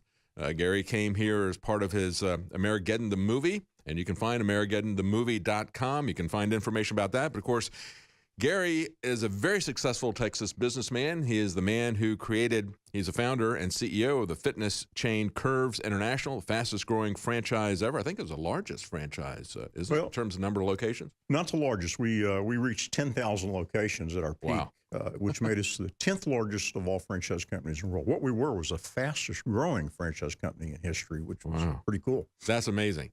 But what he has done is he has used that to help people. And that's why I got Gary on, because Gary has been at the forefront of relief efforts in many different places, going to Haiti and other places when they had the earthquake. And I knew that Gary would know about relief efforts that are going on in the aftermath of the hurricanes, what's going on in Puerto Rico. So I wanted to get his take on what is happening there. Now, the news that came out today that I thought was very interesting, we had the last couple of days, Gary, people were saying, well, it's President Trump. You know, he's blocking this stuff from getting there because of this 100-year-old Jones Act, and they waived that act. But then we find out the very next day that wasn't the problem at all. They've got 10,000 shipping containers sitting there at the port, and they don't have any way to get the supplies into the country, into people. So it's a lack of power, and it's the lack of being able to distribute things into the country that's really the issue. It isn't the Jones Act that they were criticizing President Trump for this last week. Yeah. You know, it's funny you mentioned that, because you and I haven't discussed this. But I was in touch with the White House yesterday, and I own several cargo planes, and I've had them on standby. I've been on standby, and I'm a pilot. And we were going to take kind of our fleet of aircraft to San Juan, because you're right. They did go in and reopen a port, but it's been open now for 4 or 5 days. And all of the stuff is being stockpiled there because the roads are not passable. You know, the roads are either flooded or they've been destroyed. Right. Look at that picture there. Look at, there's just nothing left of that road there. Yeah. And so you have this massive amount of supplies sitting there. So my experience in Haiti, you know, I went and lived in Haiti for 6 weeks after the hurricane last year, Hurricane Matthew. And it was all about getting supplies, doctors to the extremities of the country, and then bringing in the people that have been injured in the hurricane to the hospital in Port-au-Prince. You have exactly this microcosm going on in Puerto Rico right now. You know, they don't have any electricity in the hospital. So, I mean, even if they can get them to the hospitals, they have a lot of issues. They have to be able to refrigerate certain medicines and other things. It's unbelievable. This is a humanitarian disaster. And I tell you what, it's a great lesson. You know, my movie Amerigeddon was about surviving after an EMP brings the grid down. You know, and I got to live that in Haiti for 6 weeks to see what it was like, where you had no money and you had no internet, no electricity, no drinking water. Yeah. You know, they say that 50% of the drinking water in Puerto Rico right now is unpotable, and people are having to gather rainwater. I mean, this is just insane right now. So I was on standby because I was asked to fly supplies from Miami to San Juan and back, and that's terribly inefficient when you have boats now that can bring containers into the harbor. So what I told the White House yesterday, I'll bring my fleet of planes, but I'll bring it into the country of Puerto Rico, and I will do flights from the port area in San Juan to all of the extremities in the country. And it's a pretty easy deal because it's only 100 miles long. And do they have airports where you can, places where you can land then still? Yeah, they have a lot of small airports that the big C5s couldn't even begin to get into. So what they need are small cargo planes, and I happen to own a bunch of them. So we're ready to bring them over, but they kind of turned me down yesterday. I was a little disappointed in that. So I'm on hold right now. In fact, I've got a former U.S. ambassador who happens to live here in Austin, by the way, talking to FEMA right now, because I'm not going to go over there if they want turn the supplies over to me to then transport it. And that was a problem in Haiti. You know, you had all the supplies at the Port-au-Prince airport, but they wouldn't give it to me to deliver it. So I had to bring my own supplies in. I spent $1 million. And I was the only air evac getting injured people from the extremities back to Port-au-Prince. So we hear stories about that. We hear stories in Houston. They had Houston politicians very upset about Red Cross because of their bureaucracy. People would bring stuff in and they would block it, just like FEMA will with their bureaucracy. Guy brings in hot meals and they said, no, the people hadn't eaten for 24 hours. And they're like, give us this hot stuff. We can smell it over there. It's like, no, we're going to freeze it here for you. And it's like, what are you doing? I mean, it's absolutely crazy what bureaucracies will do, even in a situation like this. Yeah, tell you don't want to rely on the government, guys. You know, I actually did relief work in Hurricane Harvey in Houston. It was kind of neat. The governor calls me midweek and he says, "Hey, I just wanted you to know I've given you complete access to all areas to bring your airplanes in." Wow. Because I knew you were interested in doing that, which was just kind of neat. And we took water to Beaumont when the water factory went down. We shipped today a trailer load of supplies to Aransas Pass. Through our county sheriff, who's sending deputies down there to relieve the law enforcement officers that are working overtime. But we sent all kinds of food and diapers and things like this. So I'm really involved in this. This Puerto Rico thing, man, it is unbelievable. And the media is not giving it the attention that it needs. You have, I got a call the other day, St. Thomas had no insulin. And so my hospital in Central Texas, Scott and White, by the way, was going to donate a plane load of insulin for me to fly to St. Thomas. They were able to get it on a military flight, so I didn't have to do that. But you have people all over Puerto Rico with no insulin. And think about this. Talk about a disaster. You know, 25% of Americans are addicted to opiates. Yeah. So, and I'm sure it's the same in Puerto Rico. So suddenly you have opiate-addicted people, desperate and many of them armed. So you have violence, you have looting, you have stockpiles of resources that can't get away from the port. And of course, people like me are on standby to send a fleet of aircraft there. My aircraft can actually land in dirt fields, carrying as much as 4,000 pounds of cargo. So I think I'm going to get the call in the next day or so and my wife's on standby. She always goes with me. She's the logistics expert. So I may be moving to Puerto Rico here in a few days for several weeks to break this log jam that's going on over there. Now, Trump, to his credit, he was a little hesitant on this thing with the Jones Act. And by the way, they only suspended it for 10 days, which I thought was interesting. Well, you heard nothing but the Jones Act yesterday. It was all over the news cycle. That's all anybody was talking about. And yet, we know that in one day, after waiving that, they didn't get 10,000 containers there. So it was a bogus issue. It was fake news to start with. Yeah. It wasn't the bottleneck, as you just pointed out. That's a good point. But I did think to give the media a little credit, which is hard to do, the Jones Act should have been suspended immediately without hesitation. And the White House didn't do it because they had talked to the shippers, you know, which apparently are pretty influential. Well, he cut through the nonsense. He did suspend it. But you're right. Now we have a bottleneck there where we just can't get it out of the port. And there doesn't seem to be any plans. You know, the military helicopters that I've worked side by side with now in a number of instances, the earthquake in Haiti, in Houston, I was flying with the helicopters of the military, which are wonderful, by the way, but they just don't carry much load.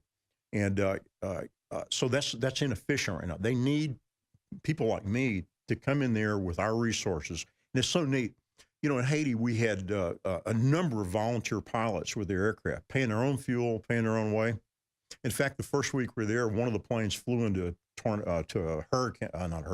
thunderstorm. And crashed in the sea, and they never found a body. So it was wow. Yeah, that's dangerous work. Yeah, and it's dangerous work if you're just going out there trying to drop down in a field where there's no runway. I mean, you may have planes that are capable of doing that, but that has its own risk. I mean, you're going to hit some potholes, or you might hit a tree or something like that, take you out. We got to take a quick break. We're going to be right back with Gary Haven. Absolutely amazing, and really do appreciate what you're doing. That's amazing, that relief work that you're involved in. We'll be right back. Welcome back to Real News. I'm David Knight, and we're here with Gary Haven. We're talking about relief efforts in Puerto Rico. And, of course, all the news the last couple of days is when you're going to free up the people to get the shipping containers down there, and yet they've got 10,000 shipping containers there. As Gary was pointing out, the bottleneck is getting the contents of 10,000 shipping containers that are already there at the port. How do you get that into the country? And Gary, you were talking about how you have a fleet of airplanes that, even though everything is pretty much torn up down there, they can still land on the rough conditions, even on dirt, if you can find something that's pretty level to land. And dry. I thought it was kind of interesting. I started to ask you during the break, and I said, wait, we'll hear this story when we come back. How does somebody that has Curves, which is an exercise chain, fitness chain, how do you wind up with a fleet of airplanes? You know, I've been a pilot since I was 21 years old, which makes it 41 years, by the way. Wow. So I've always had a passion for that. I actually retired from Curves 5 years ago. So I'm not CEO anymore. I am the chairman of the board, but it doesn't take much time. So, you know, and we've had a passion. Curves was tremendously successful because we built the company on Judeo-Christian values. And one of those values is reciprocity. If resources can flow through you to meet the needs of others, you'll be given more resources. And I've kind of tested God on that, kind of proven it. And so now that I'm retired, I get to use my flying skills and my equipment to really go out and serve people, which is another biblical law. He who would be greatest will be the servant of the others. And so it just kind of comes natural. And my wife is my partner in this. You know, she loves to serve too.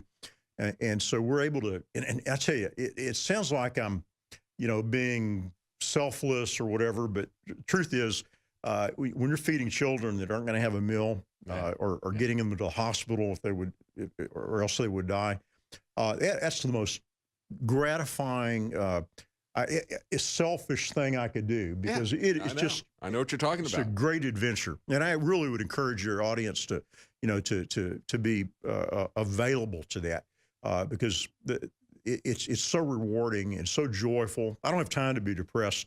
I'm too busy, you know, feeding people and doing it in a fun way, you know, in these adventures. You know, I want to talk about a couple things in Puerto Rico right now. Those of you that, you know, and your audience is really self-sufficient. That is so important right now. Yeah. You know, Hurricane Harvey was a great example.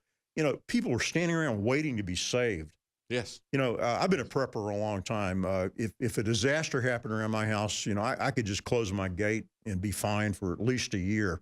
And I think any thinking person needs to take responsibility for themselves and do that. In Puerto Rico now, and right after Houston, I mean, it's just like one example after another.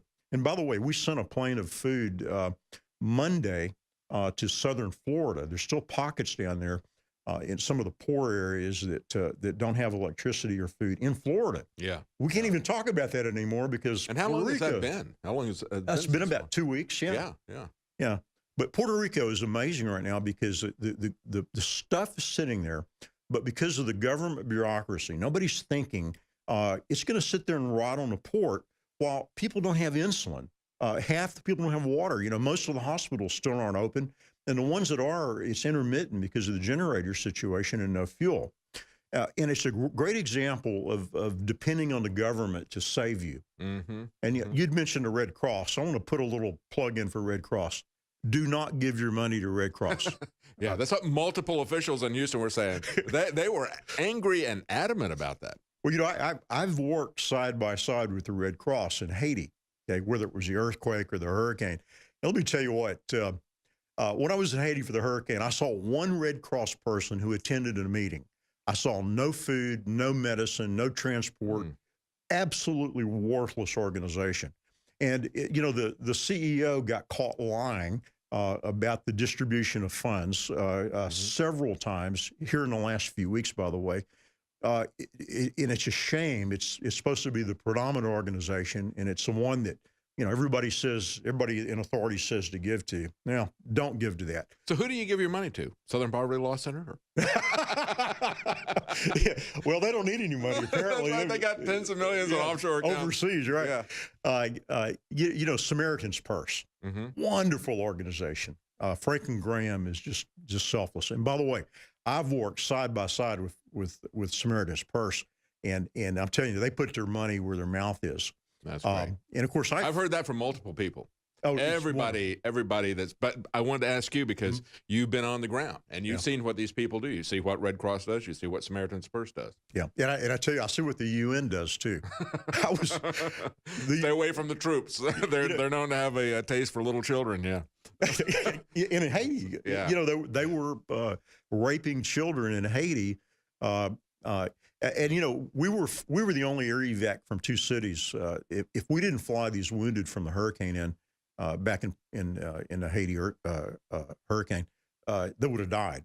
And yet the UN helicopters were out there, but it was against the rules to fly wounded. And I love the U.S. military and the support they had. They brought that Marine aircraft carrier that brings the aircraft that are the helicopter type aircraft to the vertical takeoff landing. Yeah. Yeah. But again, it was against the rules to put a private citizen on those helicopters. So these children were going to die, and these elderly. And we took dozens and dozens. I lived there 6 weeks. And every day we would fly out with food and doctors and medicine.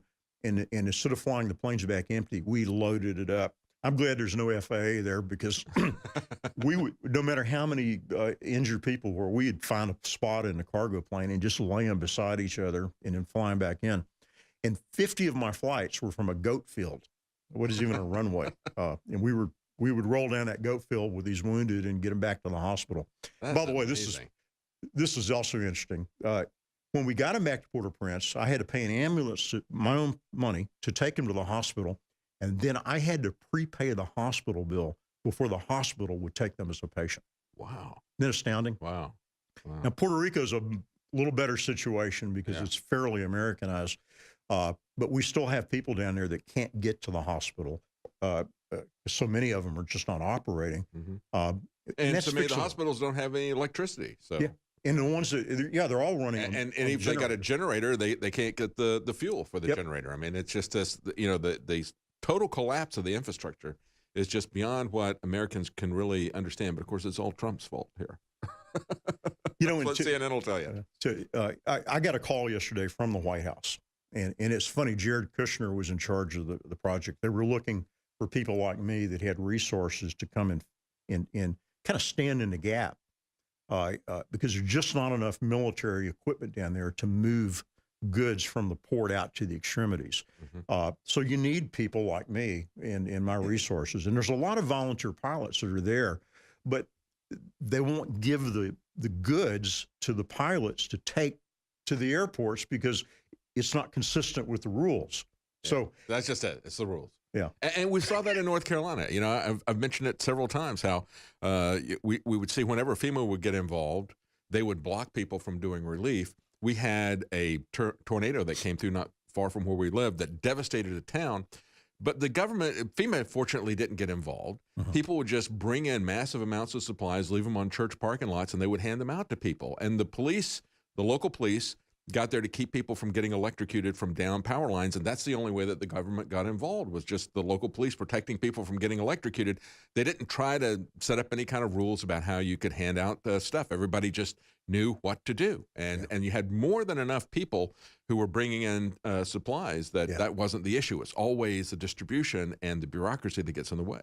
Yeah, you know, and that's such a tragedy that so many Americans are relying on the government to save them. You know, in events like this.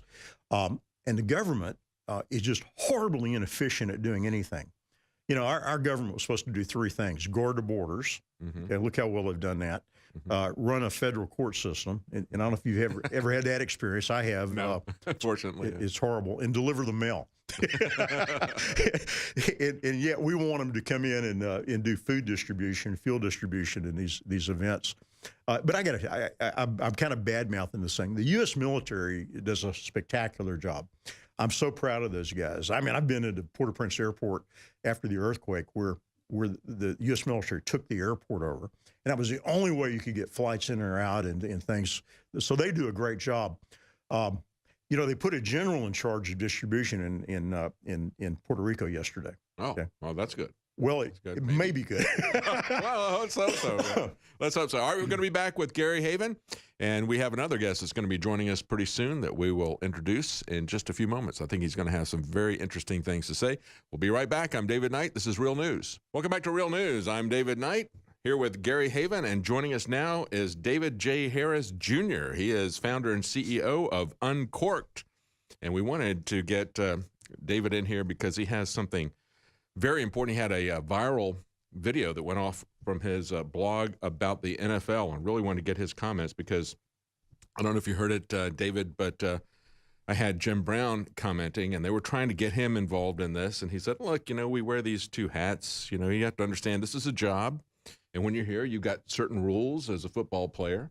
And the guy said, well, you're saying you can't be a football player and activist? He goes, no, we're all football players and activists. I'm just saying, you got one hat that you're wearing here, and you do it at another time. But he goes, first of all, I'm an American. I'm not going to disrespect my country's flag, and I see what they're doing here.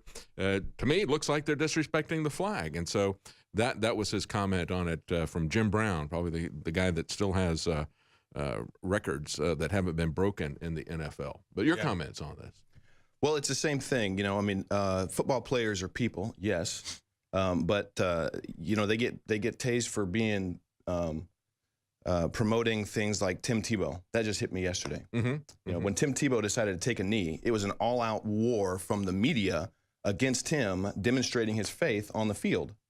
Yet now when it comes to, and that's for conservative values, that's for Christian values, the media is totally blasting, yet the media is totally supporting this movement. Yeah, and I think it was interesting because, they came after Tim Tebow, and the fans would boo him as well. Yeah. And I saw some of the liberal media like CNN say, look, they're both taking the knee for their cause or whatever, but the difference is Tebow was doing it in praise. Exactly. Kaepernick was doing it in protest. Right, and Tim wasn't doing it during the anthem.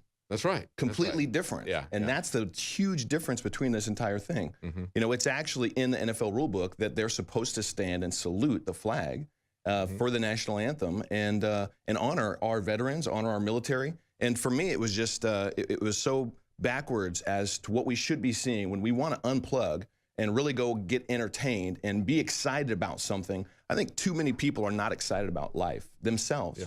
And so they've really tapped into just trying to support a team that they can get involved with supporting, and they can feel confident and feel good about it. But it's really it's detached. We're a detached as society. I really look at the NFL like it's become this giant that has taken over Sundays. Yeah. When Sundays should be about family, Sundays should be about God. Yeah. Sundays should be about things that actually really matter. I love sharing with talking with Gary Haven. Absolutely love you, Gary. The other day, and Gary's like, he's never really been into sports of any kind, as far as the big sports go, and Sundays were about other things for him. Yeah. And look at what he was able to accomplish in life. That's right. So I think for all of us, I really think the sleeping giant has awoken.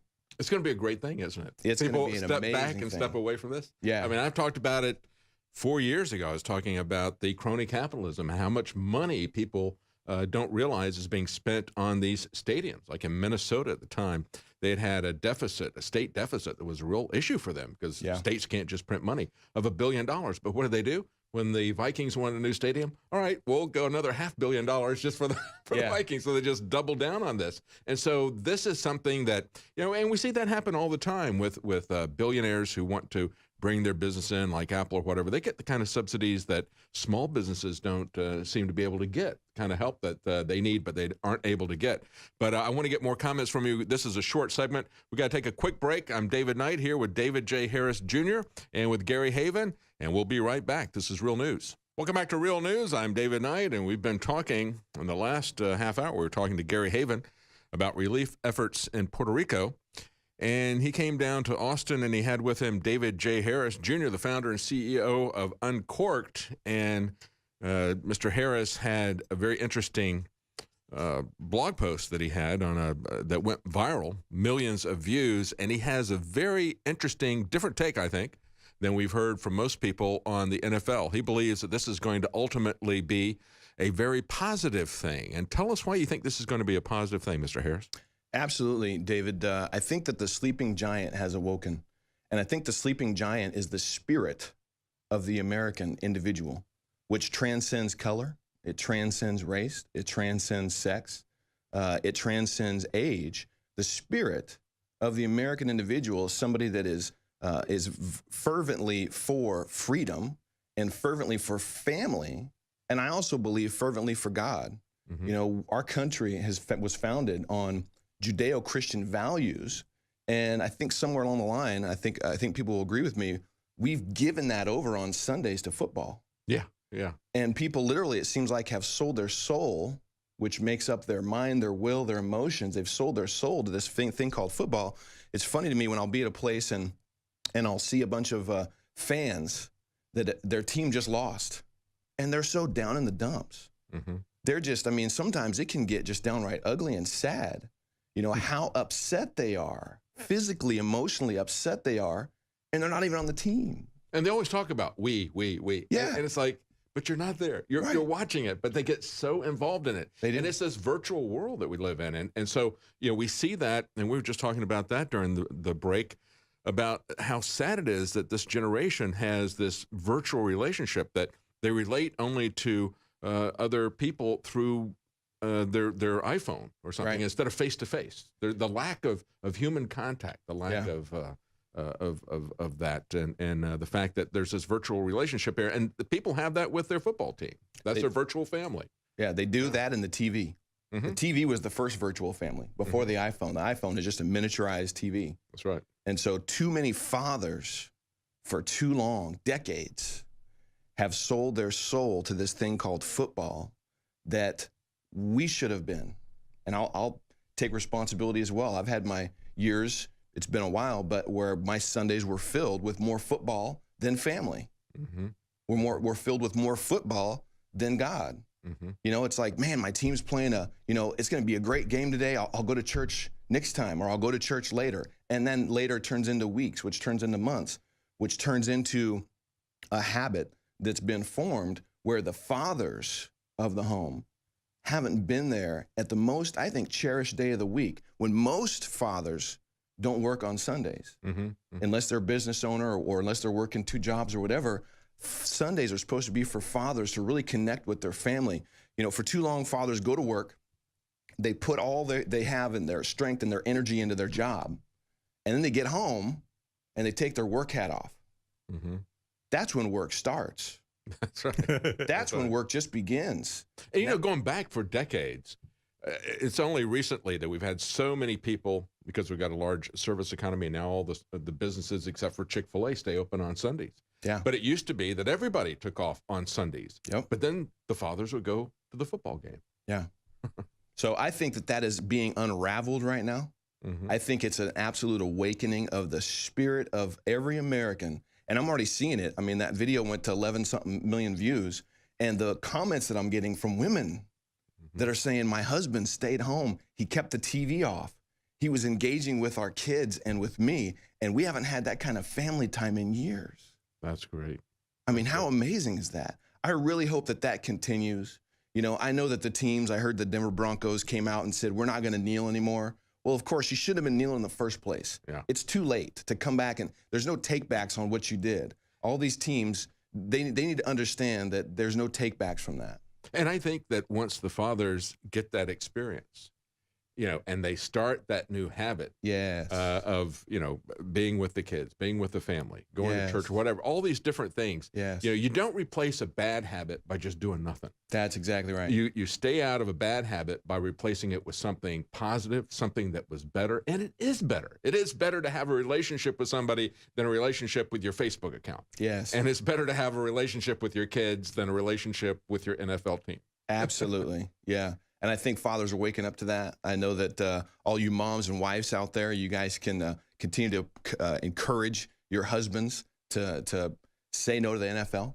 Mm-hmm. And make it a positive thing. And make it a positive thing. Think creatively. Be creative. Yeah, yes. exactly. Think creative. Think about what can we do that's going to be fun, that we can Get do with the outside. family, and make it a real positive experience. Yes. So they're going to say, yeah, not really. Yeah, okay, the NFL's back, but I don't really want to start. You know, we only get so many Sundays in life.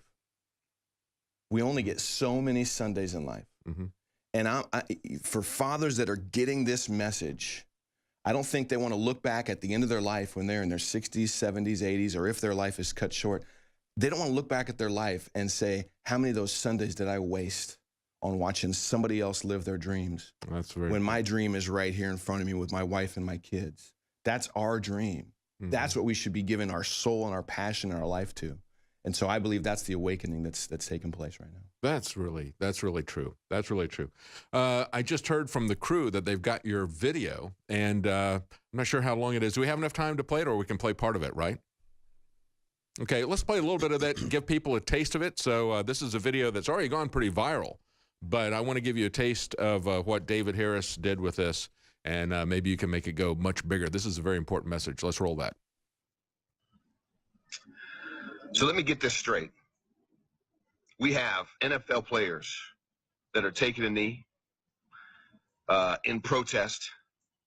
We've got the commissioner of the NFL that is basically siding with the players, saying that we need to be more understanding of where they're coming from. We've got Steph Curry that is refusing to go to the White House, basically voicing his opinion or his disapproval for our President Trump. Something occurred to me pretty massively just a little while ago. Something pretty major occurred to me. First of all, the NFL players, you make millions of dollars every single year off of us, off of American people, off of those that want to go and support you, that cheer for you. We like to watch football and sports because it's a break from the rest of the world. It's a break from the rest of what's going on around us. We get to just get some entertainment for a little bit. For a little while, we get to just enjoy something that we absolutely love, which is seeing our players that we love and appreciate your hard work, your ethics. We appreciate what it puts in, what you put in to be at the level that you're at, to be able to play these sports. We love to be able to watch that. So to turn on our television and to see the players taking a knee during the national anthem is absolutely not what us Americans want to see. Now, something occurred to me I'm going to share with you in just a second that I hope every single American shares this, because it doesn't matter what color you are, it doesn't matter where you are in our country, doesn't matter what team you like.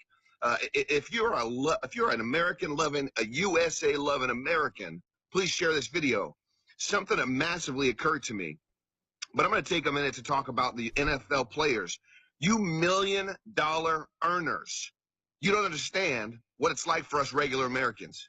You do not understand what it's like for us that work our butts off every day, just a lot of us just to get by, just to pay our bills, just to be able to keep moving forward. You don't see things from our perspective. You are in a glass house, so to speak. You got big walls around your big, gigantic houses, and then you want to choose your opportunity during your work. You're working. It's actually finable for you to sit during the national anthem or do any kind of protest. You're out there to work. All right, we're going to have to go to break. That's a taste of the very beginning of it. But as you heard, David J. Harris has a very positive message, a very positive direction that he sees this going. And that is, if we discover our own life instead of living this virtual life, watching other people in a box that we call television or the internet or whatever. We're going to be right back. David J. Harris Jr. and Gary Haven. Stay with us. I'm David Knight. This is Real News. Welcome back to the Real News. I'm David Knight, and we're here with Gary Haven and David J. Harris Jr. And again, if you want to see the rest of the video that was just getting started, he really didn't get to the main part that we've been talking about here on air. If you want to find that, you can find that at Twitter and Facebook. You can find him at David J. Harris Jr. And, of course, the website for his business is uncorkedwellness.com. Let's pick up with what you were talking about, because you kind of laid down the fundamentals there, and people, David, are kind of tired of being lectured when they want entertainment. Okay, they want to watch a movie or whatever, and they don't like movies that lecture them. We saw that with Jennifer Harris's latest movie, Mother! Mm-hmm. And the director tried to excuse the failure of that by saying, hey, we meant that to be a punch in the face. Well, people don't like to be punched in the face when they have a couple of hours that they want to escape or to have as entertainment or to downtime. And I think that was a big part of what was going on with the NFL, but also the fact that people understood that this was coming from a place where Colin Kaepernick was, and where some of these other individuals are saying, look, patriotism is simply racism. Our national anthem, our flag, is simply racism. And people, that was the background that people had seen in this. That's why when it started becoming widespread, there was a big backlash from the NFL fans, I believe. Yeah, absolutely. Because they call that what, dark talk?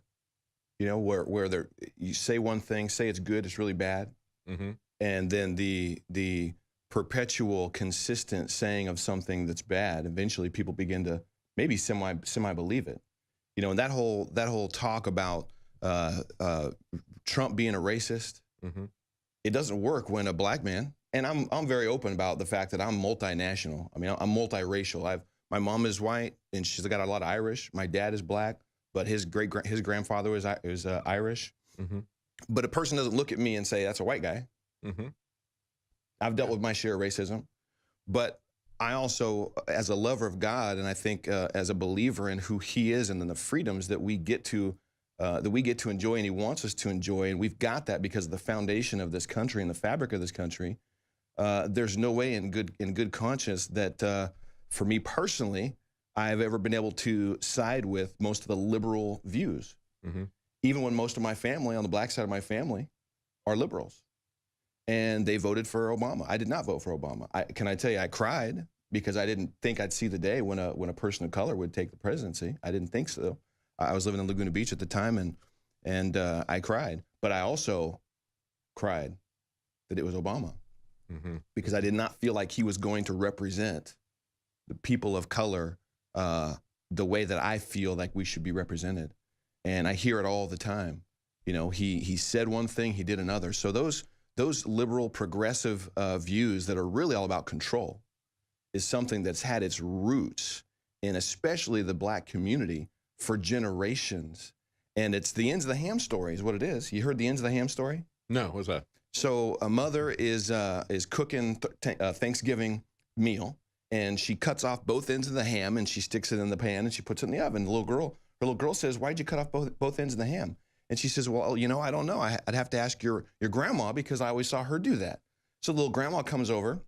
The little girl asks her grandma, "Grandma, why do you cut off both ends of the ham before you put it in the oven?" "Well, you know what, sweetheart, I don't know. My mom always did that." "We'll have to ask your great-grandma when she comes over." So great-grandma comes over, and the little girl asks her great-grandma, "Great-grandma, why do you cut off both ends of the ham before you put it in the oven?" And she said, "Sweetheart, back then our pans were only this big." And it's the same thing politically that's gone generation after generation after generation, unfortunately, especially the black community and even the Hispanic community, that are just giving our votes away to these liberal Democrat views and without even thinking about it. When you're talking about that, and you're talking about you cried because it was a person of color becoming president, and you cried because it was Obama. A lot of people were aspirational about that. And I, heard a lot of people like guy that did I can't remember the singer's name, Harry Belafonte. Harry Belafonte said, "Who is this guy? We projected our values onto him, and we were hoping he was going to be one thing." A lot of people kind of knew where he was coming from, but he didn't have that much of a history for people. So in North Carolina, where I was living at the time, he carried North Carolina in 2008. But people then, they realized where he was coming from, where he saw his policies, the liberal Democrat policies. In 2010, there was a massive move for the Republican Party that they had never seen before. And so that's a key thing. You're talking about the ends of the ham. People just aren't looking at this objectively. People had aspirations for it. They wanted to, they had hopes of what they would like for him to be, but they were projecting that onto him in spite of things that they could see that would tell them, no, that's not the case with this particular individual. Yeah. So, when it comes to, it's that side really that's now trying to blanket Trump as a racist, and then they're trying to wrap our American flag in it. They just had a thing come out today where Melania sent some books that were Dr. Seuss books to a library in Massachusetts, and the librarian sent it back and said, "We don't want your books. And Dr. Seuss is racist. It's racist caricatures." And yet you've had Michelle Obama, you had Hillary Clinton, you had Barbara Bush all read Dr. Seuss, but they see that now. They can project that into Dr. Seuss. Yeah. It comes back to a victim mentality and what every individual has to choose that they're going to look at life from what perspective. It's really as simple as the glass is half full or it's half empty. It does not matter. Every single person in life is going to have opposition. It doesn't matter if it's because of your race, or because of your gender or because of where you're born or where you live, every single person in life is going to have an opportunity to overcome obstacles. Everybody's going to have obstacles thrown at them. But if we choose to say, woe is me because of my color, because of where I live, because of my gender, woe is me because of some outward force, we're never going to accomplish what we want to accomplish in life, and we're never going to be happy. A good friend of mine, Lance Wallnow, he said liberals seems like they're always miserable, miserable liberals. And if you really think about it, they're always talking about something that's negative. It's woe is me. They're always pointing out something else that's a problem, instead of trying to be the solution themselves for their own family and for the world around them. So for me, it just comes back to say no to a victim mentality, choose to put your best foot forward every day, regardless of what's happening in life or what's happening around you. We have the opportunity to make our case and push ourselves forward and be positive. We can choose to be positive. That's a very powerful message. And I think also, when they talk about being united, and we see the football players up there locking arms, we know that they're being united as football players. They're not necessarily agreeing with the fans and everything. And yet, what we really do have is we do have a problem with police brutality. And we have individuals, as we've had Frank Serpico say, in any human institution, you're going to have some bad individuals. And the difference is going to be whether the institution is going to embrace those individuals and protect them or purge them out once they're found to be bad. So there are some issues where we need to make sure that bad individuals are punished, and we need to change the way the training is going on. But I think we have to do that together and say it's not simply a black problem. We need to make it everybody's issue. And I think that's a failing strategy to say, white people, it's not your problem. It is a problem. Yeah. It is a problem for white people. White people get killed by bad actions from the police as well. And if we're going to solve this, we've got to come together and lock arms on that issue. I'm David Knight. This is Real News. We're going to be right back with David J. Harris and Gary Haven. Welcome back to Real News. I'm David Knight with Gary Haven and David J. Harris, Jr. We've been talking about a wide variety of topics. Gary was here to talk about what was going on in Puerto Rico. David J. Harris, Jr. had a viral video where he talked about the real issues with the NFL and the hope that we have that maybe in the wake of this, people stepping back from the NFL, taking a break from it, they might find something in their life that is far more valuable than the relationship they have with a team through the television set or even going to the game or whatever, that they have family, that they have children, that they have people in their lives that maybe they can have a relationship. And who knows, with this brief respite that they have here, because I'm sure people will start to get pulled back into this as we get into the playoff seasons. But maybe not. If they find that they could really have a life out there that is real and not virtual. So I want to get Gary's comments here on the divisiveness that we have seen here behind all of this. Before we do, real quickly, I just want to remind you of the sales we have here at Infowars.com. We have Vitamin Mineral Fusion Drink at 50% off. And again, that's a very easy way for you to get all your necessary vitamins, minerals, and amino acids. We also have 40% off our vitamin B12 formulation. That's Secret 12, 40% off. 25% off Oxy Powder. That's a cleansing formula that allows you to eliminate harmful toxins from your intestine to clean your body. 25% off Oxy Powder.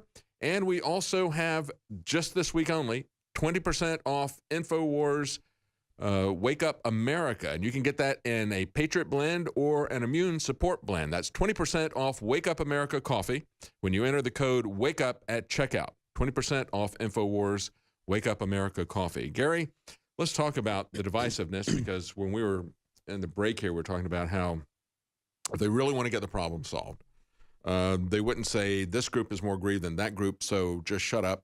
We want to pull everybody together again. I mean, even if it was only black people that were being attacked by the police, and it isn't, if they wanted to solve this problem, it seems to me like they would say, look, this isn't your problem yet, but it's going to be, because remember the whole thing. First they came for this group, then they came for that group. Pastor Niemöller, who was saying that in Germany. So look, it may be our problem today, but it's going to be your problem tomorrow. But it's already white people's problem. And so let's just come together and do that. But the fact that they divide people tells us that they don't really want the problem. They want this festering, they don't want a solution. They want this festering problem that they can use to divide the country, doesn't it? That's right. David, it's always about power at the end of the day. This divide and conquer strategy, they're trying to divide us on racial lines, on economic lines, geographic lines, you name it. And this is really by design. You know what concerns me about this football controversy, and by the way, when I started watching it, not being a football fan, I kind of had an objectivity about it that most people don't have. And I'm fully aware of the militarization of the police departments. And I'm fully aware of the problem that where we have police departments being trained to shoot first so that they're sure to go home. And but in spite of that, if you look at the consequences of what's happened with this football debacle, I want to tell the players, hey, it ain't working. Yeah. That's right. Stand up, be patriotic. And, you know, this really was an anti-Trump movement. Yeah. It didn't have any real feet until Trump stood up and made those remarks. We even had Michael Hayden jump into this. Yeah. CIA, NSA say, well, now I'm on the side of Colin Kaepernick. Wow. Because, you know, I've been this military guy for decades and so forth and so on, but I'm on the guy who says that there's nothing good in America now. It's amazing. And you know, and the anti-Trump movement is really an anti-American movement. He is the duly elected president, and he has been, and I believe, God ordained to be in this position to provide this leadership. And of course, the globalist, the elitist, the liberal movement in this country are horrified that the American people, us deplorables, and I'm one of them, would dare to choose somebody like Trump. Now, I always said Trump's a mess, but at least he's his own mess. That's right. Although I'm concerned that he's surrounded himself with globalists now, and he's doing a lot of things. So it's kind of a mixed bag right now. But what do you think about Roy Moore? Because I just played a clip earlier. I don't know if you saw it, but they had Chuck Todd, MSNBC, say, this guy is against the Constitution. Listen. And he plays a clip where Roy Moore says, our rights don't come from the Constitution or the Bill of Rights. They come from God. And he goes, can you believe that? Well, I'll tell you a little secret. I was a major donor to Roy Moore's campaign. Oh, good. Okay. All right. Good. In fact, I was expecting a call. I was supposed to get a call from Breitbart, the guy, Steve Bannon, the other day. I was really looking forward to it. I was really excited that him and people like me stood up for somebody that's a righteous man. That Luther Strange guy, he was so compromised. And anybody that the head of the Senate steps up, and the senator from Kentucky, Connell. And they spent $32 million to assassinate Roy Moore's character, not to oppose him on the issues, because he was with the Republican voters on the issues. This is a Republican primary. They couldn't oppose him on the issues, so they just attacked him. He was more with the voters, and they realized that on the issues than Strange was. Yeah, you know, Karl Rove and Stephen Law reached out to me to donate to support Strange. Really? Yeah, and by the way, they're the primary sources of these millions of dollars. And so, of course, what I did is I wrote a check to Roy Moore. Counterindication as no use of support. Yeah, this is exciting. You know, we actually have a chance in our country to unseat these bought and paid for rhinos that are controlling our Congress. And again, divide and conquer. You know, the elitists, even the globalists to an extent, want us to believe in this illusion that there's a two-party system. Okay. Okay. Well, there's no two-party system. No. There really is no difference between the Rhino Republican Party and the Democratic Party. It's an illusion, and again, it's about deceiving us so that they can continue to move forward their anti-constitutional agenda, their anti-freedom agenda, and we've got to not get distracted by things like football. We've got to not get distracted by things like this. Got to keep your eye on the ball, the real ball. Yeah, the real one. Yeah, absolutely. By the way, I'm friends with Rand Paul, and you know, we went to Haiti together and did the cataract surgeries a little over a year ago, and Rand, here he was standing against this repeal of Obamacare because he understood it was nothing of the kind. That's right. It made a few slight differences. It was all illusion, and boy, did Trump get after Rand Paul. And it was so funny. Here's Rand partnering with John McCain Do you ever think you would see that in a million years? So, guys, it's about a paradigm of power. We always have to be careful with this. You ask the first question, cui bono, who's benefiting? Yeah. And it's usually going to be the moneyed interest. And so often it's a military-industrial complex. We had no business doubling down in Afghanistan. Mm-hmm. Trump said he'd bring our kids home. Rand Paul in front of the Senate lobbied for this and said, look, where's our interest? Someone asked Trump, how do we win in Afghanistan? What does winning look like? And he couldn't answer the question. That's it. You have no goal. You don't have a definition for winning. How are you ever going to get there? They don't have a plan to win and to get out. The plan is to stay there forever. Yeah. And if you go in and you look at the issues that are there, you understand it's the resources that they want. Let me mention something that's very interesting. The football thing has covered up something very, very important right now, and that's North Korea. North Korea's gone to the second page. Now, you remember my movie was based on an EMP detonating from a satellite by North Korea that would kill 90% of Americans in a year. Well, Kim Jong-un himself announced 2 weeks ago that his hydrogen bomb was the perfect EMP for America. And people can find that at AmerigeddonTheMovie.com. Gary Haven predicted that exactly. That's Life Imitating Art. We'll be right back. Thank you. Welcome back to Real News. I'm David Knight, and joining us now is Michael Snyder. And, of course, he has written many years for InfoWars, part of his economiccollapseblog.com or endoftheamericandream.com. You can still follow his articles there. He still is writing, but he is also running for Congress. And you can find Michael there at michaelsnyderforcongress.com. And that's Snyder with a Y, S-N-Y-D-E-R.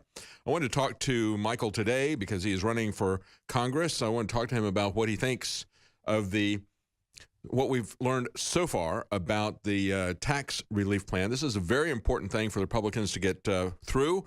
And we have had some details released. Of course, we still are waiting to find some of the other details, but I wanted to get him to weigh in on this as he's running for Congress. Thank you so much for joining us, Michael Snyder. Oh, it's great to be back with you, David. Thank you for having me on today. Oh, thank you. And tell us a little bit about what you think in terms of, I know we don't have, they've told us, well, we're going to simplify this down to 3 brackets. They didn't tell us, because it's going to have to come out of the Congress, as to where these income levels are going to kick in and so forth. But we do have some broad strokes about the way things would be simplified and reduced and some of the things that would be removed in terms of taxes there. What is your take on the tax package that's come out of the administration and some leaders of Congress? Yeah, well, whatever we can do to lower rates, that's going to be good for the economy. Because you look back at Reagan or throughout history, whenever we've lowered rates substantially, the economy has grown. So that's one of the factors that goes into economic growth in terms of helping the economy grow. And in particular, the corporate tax rate. Donald Trump really wants to lower our corporate tax rate. Why?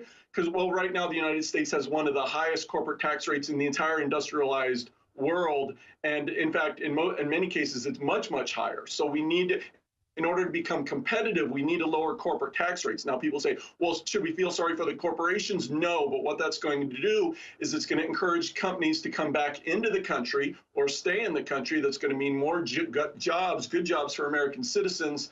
And, thus it's good for all of us. So, yeah, the corporations don't necessarily need a tax break. And what we can do on the other hand is close some of these loopholes. So some of these corporations that aren't paying any taxes at all, we can try to get everybody on a level playing field and paying taxes. But David, we desperately need to simplify our system, because today, and many people may not realize this, but I once spent an entire year studying the tax code, because I not only have a regular law degree, but I also have an LLM in taxation. So I spent a whole year in the tax code, and at the end of that year, I came to the conclusion that the best thing that we can do with it is throw it in a shredder and get rid of it. Because today what we've got is the most complicated tax system in the history of the planet. When you look at the tax code, which Congress is going to be addressing, it's over 2 million words long. And then you throw in the regulations, and that's more than 7 million words long.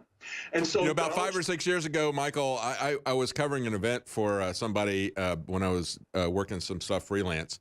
And the guy said he thought it would be an interesting exercise to illustrate things to people. He'd take the tax code and he would shred it, run it through a shredder, And he started calling the IRS and said, how many pages is it? He couldn't really, nobody knew. It was so complicated. They didn't even know how many pages it was, let alone everything that was in it. He finally came to kind of a rough consensus that it was about 60,000 pages or whatever it was. And he took that equivalent in phone books and ran it through the chipper to make the point. But that's the issue. It's so complex, they don't even know how big it is. Nobody even knows how big it is. Yeah, and the thing is, if Trump and the Republicans can actually get something through Congress and simplify slightly, well, it's almost going to be like spitting into Niagara Falls because it's so complex, but they're just going to be tinkering with the code.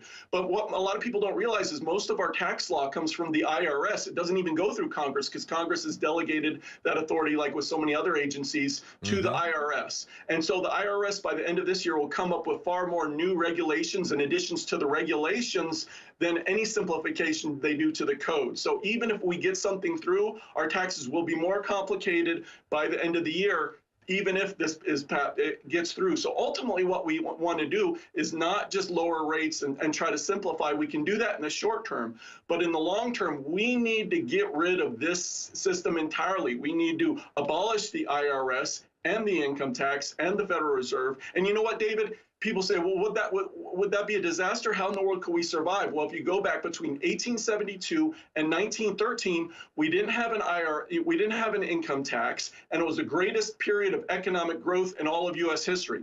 So, and our nation absolutely thrived. So we could go to such a system. Now, of course, we couldn't have the $4 trillion a year government that we have today. We'd have to go to what our founding fathers intended, a much more limited federal government. That's right, to have a government that fit inside the Constitution. That's why it is so important to get you in Congress, because you touched on several fundamental things. And one of the things, and I want to go back to it because you just passed on it very quickly, you talked about how it's the IRS that is making the law, like so many other agencies. And other than you talking about that, the only other person I've heard talk about that is Rand Paul, and he came up with the REINS Act to say we got to take back the power that Congress has abdicated to these bureaucracies. I think, when Nancy Pelosi said we're going to have to pass Obamacare so we can find out what's in it, she was actually being more candid than she ever is, because she knew that they weren't going to be writing the law. They were going to turn it over to this agency, just like they did with the Financial Crimes Agency. They create this big bureaucracy, and they say, okay, you go out there and make rules about how loans are going to be created and so forth, because Congress will not do its job. Yeah, David, and this is one of the reasons why things never seem to change, no matter if it's Republicans in control or Democrats in control, because we're so focused on what gets through Congress. But the vast majority of our law, the vast majority of our regulations, what happens in D.C. goes through these government agencies, which are packed with progressives, which are packed with globalists, and they're constantly advancing their agenda through the IRS, through the EPA, through all these, alphabet soup government agencies, despite what Congress is doing. So we're so focused on these political fights in Congress, but it's really these giant government agencies which make most of our law, most of our regulations, and are continually advancing the agenda of the globalists. Until we do something about that, then we're never going to get to the root of the problem.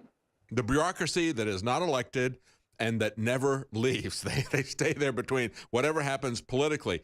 When we're talking about the taxes and everything, of course, we see the predictable reaction from the Democrats trying to focus on envy. Say, this is something that's going to only help the rich people. It's not going to help the poor people.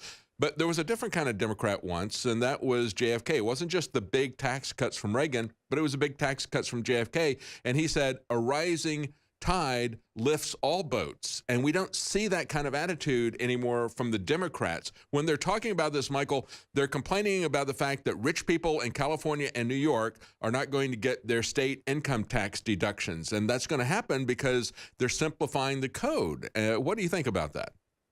Yeah, well, the Democrats, they rely on our current system to, for their monstrous federal government, and so they like it, and so they're going to nitpick on any little thing that they can try to do because the more money that goes to the government, the more we feed the monster, and the bigger government becomes, the more oppressive it tends to become. So, and so Democrats are going to try to find anything way to block this, but we need to do something. And in particular, what I would love to do, which I would love to see in this package by Trump, is eliminate the self-employment tax, which is killing entrepreneurs, killing small businesses, in which, you know, people like me have to pay not only the regular Social Security taxes, but we have to pay the employer side too. We have to pay twice as much. So it's it really kills us. And so today, if you look across the economy, the percentage of Americans that are self-employed or that are working in small businesses is hovering near an all-time record low. It's been going down for decades.